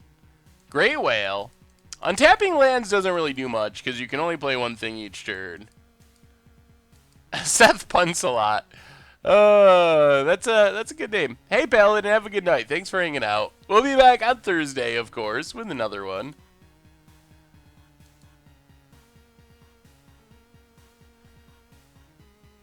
Yeah, opponent does some untapping. Do we just win if we attack with everything? Maybe? Make an insect. Actually, we win if we just attack with our flyers, right? Well, we'll be sporting. Spin one time for Phage. Stalking Vengeance. Alright, now we just swing with everything. I think this does it, especially with Stalking Vengeance out. Since if our opponent kills our stuff, they die. So I'm pretty sure that's got to do it. Oh yeah, and this thing can't block. You're right. Whew! Alright, well, we got lucky. Even through the Petrodon. Man, we tried so hard for the mill and kill that one game, and we couldn't make it happen, but we tried super hard. Oh, that was so ridiculous. What did they hit? I can't remember. Epitaph Golem or something? It was like a turn away from milling them out, and they drew something that let them put cards, or hit something that let them put cards on the bottom of their library. Oh, wow. Yeah, Stalking Vengeance is actually kind of powerful. Opponent. Syndicate Trafficker. Alright. Kind of aggressive. I guess we'll stick with Swamps for now. Ooh, Generator Servant. That's not bad. That gives us a one-turn boost. Somebody on Reddit called me brilliant and the most original brewer in Magic. Well, that's a compliment. Thank you, somebody on Reddit. Was that recently? After they saw my most recent decks? Force of Savagery for our opponent. We ended up 2-3, but man, we just had some weird variants, so I don't know. I don't know where the deck's at, honestly. Opponent gets in. There were definitely a couple of matches where we legitimately mulled the 5 and so forth, but it's hard to say. Gotta play some more games with it. I was hoping our record would be better, that's for sure. Grace Blade Artisan. +2/+2 for each aura attached to it. I didn't realize this. I forgot all about this card. I played a lot of Cons Limited, too. I still like the look of it, and I still hopefully will play it again.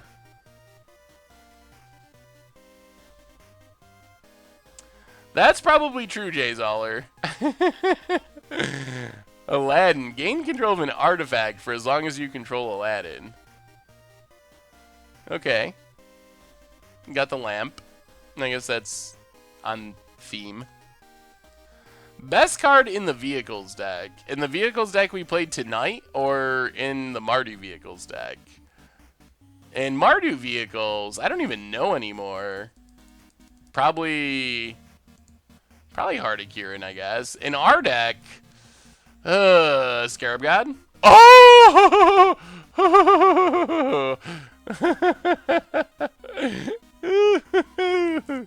Oh man, we have so many red sources. Come on, deck. Oh man, having Olivia and not drawing a mountain in a deck that's like 20 swamps, 20 mountains, that would be the worst. Because Olivia is insane. It is close to just straight up unbeatable if we hit mountains. We only really need one, and then we can just ping and steal Siege Mastodons. Yeah, Olivia's got to be top 10 cards you can hit in Momir. It's just outside of the cards that win you the game immediately. Opponent gets in. Okay. Cards that win immediately, still no mountain, are obviously number one. But Olivia's in the group right behind. 7. Alright, we're going to wait one more turn for Generator Servant. So we can hit an 8-drop next turn. We'll just make... Ooh, Maverick Thopterist. Opponent can start sealing our Thopters with Aladdin. Grizzle Daddy is very good as well. I think I would rather have Olivia, though. I think Olivia might just be better, because you just steal Grizzlebrand. Opponent's got to discard their 1-card hand, and we have to sack a Thopter. They do get a 6/6, unless we draw a mountain. Then we get a 6/6. This is one of the least valuable mythics of all time, I think.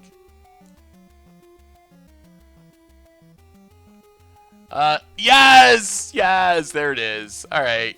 Sorry, opponent. I mean, we drew it. We drew it. This has got to be better than making an 8-drop. Now we just steal our opponent's thing every turn. And they need to hit something that stops Olivia. And there's not many things. You can get the Planeswalker creatures, but they cannot flip because there's tokens. So there's no backside. So you can't flip them, but you can get them. Hit our opponent. Down to 12.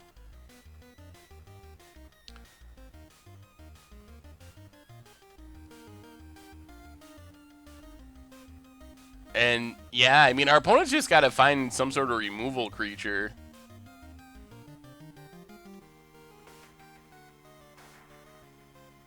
Oh my god, they hit it. Wow. Wow, it's 6 mana. Whoa. Alright. Well, game back on somehow. Whew. Wow. What a hit for the opponent. Phage the Untouchable is a creature that, when it enters the battlefield, if you don't play it from your hand, you lose the game. So if you ever Momir a Phage, you just lose. Pass the turn. Sure, send me your list, Cryptic.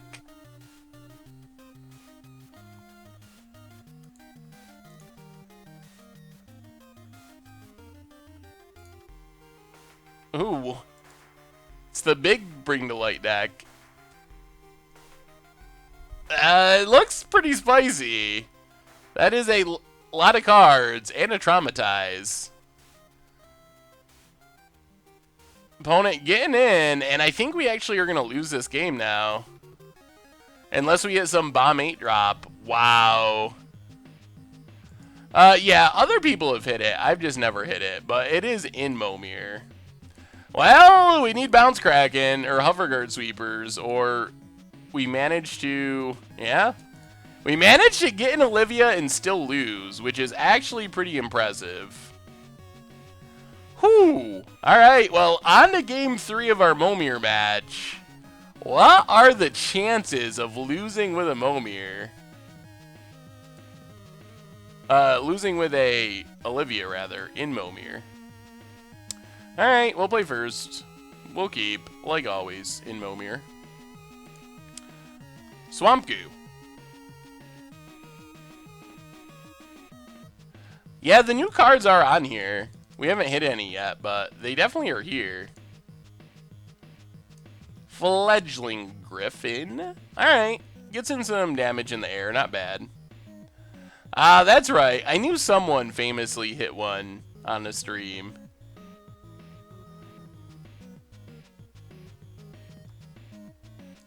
Soulbright Flamekin.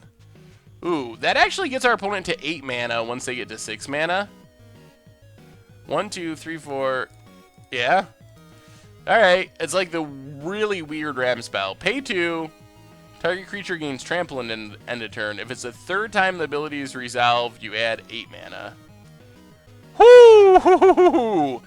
Just kidding. We get a Seaton, Croson Protector, which is kind of really good. Someday we'll hit a Phage. It's gotta happen. It's just, it's math. It's gotta happen eventually. Opponent. Staticaster. Alright, can't kill our stuff. Man, if we hit more Druids, it's even more insane, but even just Seaton by itself is pretty insane. Really strong commander if you're Druids. So much mana.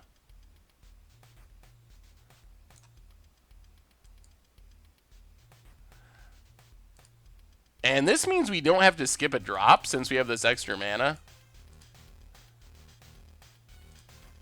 Come on, Druids. Druid. Alright, big flyer. That's fine. Yeah, I guess it's true that they might add more 7 drops than games of Momir we play. So we're just getting outpaced. Yeah, Chaplain's Blessing. That was quite the match. I can't believe that actually happened. Actually happened twice. We ran into that deck 2 times in a row, I believe. 2 different streams. You never know what you'll find in Modern on Magic Online. Which is part of what makes it fun, I guess. You just never know. Alright, Tapper Druid, make a 6-drop. Man, we're pretty far ahead, but after losing with Olivia... Jeez. Alright. Well, the flyer curve is one of the best curves in Momir. Hit our opponent to 15. Opponent's going to need 2 flyers since this Harrier Griffin can tap down a blocker. Yeah, that was so random that we ran into Chaplain's Blessing deck twice with 2 different players. Alright, opponent does get a flyer, sort of. But Harrier Griffin can save the day.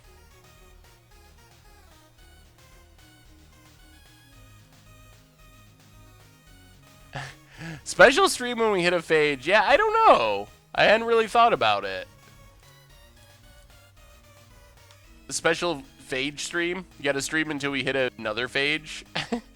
Which would probably be a lifetime based on how long it's been to hit the first one. This could be it. This could be the moment. We're making a 7-drop. It could be the first Phage.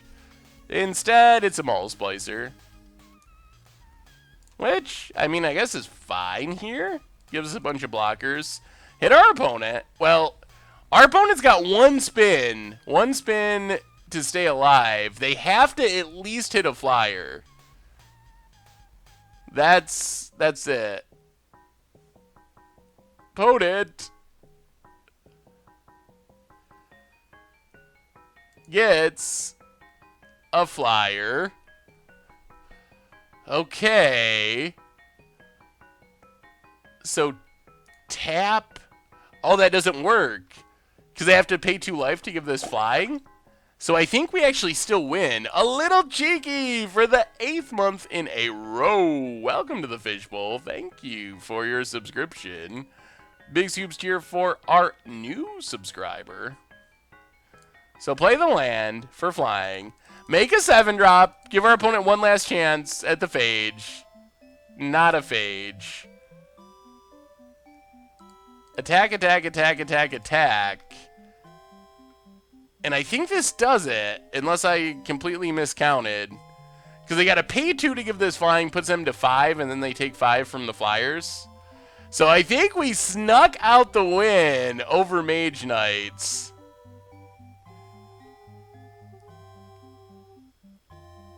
Oh, there's 7-drops that I've hit multiple times. I can't think of them off the top of my head, but I definitely have. Yep, tapping down Nummy.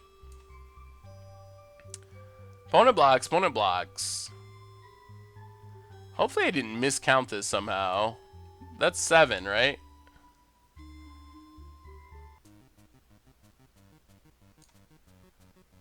Next time is phage time. Sooner or later. And we got there. Well, good game, Mage Knight. Thank you. Thanks for the match. Sorry for the Olivias and whatnot. Oh, man. So I think that brings us to the end of our stream for tonight. So we finished 2 and 3 with vehicles. A little disappointing, but, you know, what can you do? I still think the deck's pretty sweet. Got in a Momir match. So I think that does it. So if you're looking to check out old streams, make sure to check out the MTG Goldfish replay YouTube. Platinum Angel's really good, but there are removal creatures, so it's possible to get rid of it, but it is very strong. The normal YouTube, Against the Odds, coming out tomorrow, featuring everyone's favorite, Sunbird's Invocation. Deck is really fun and value-filled, so make sure to check that out. Merch page for tokens and t-shirts and playmats, so everyone, you are super amazing. Thank you so much for hanging out. Thank you for the donations and the subs. Thank you, thank you, thank you, thank you. Have a wonderful middle of the week. We'll be back on Thursday with another one. Until then, I will talk to you soon.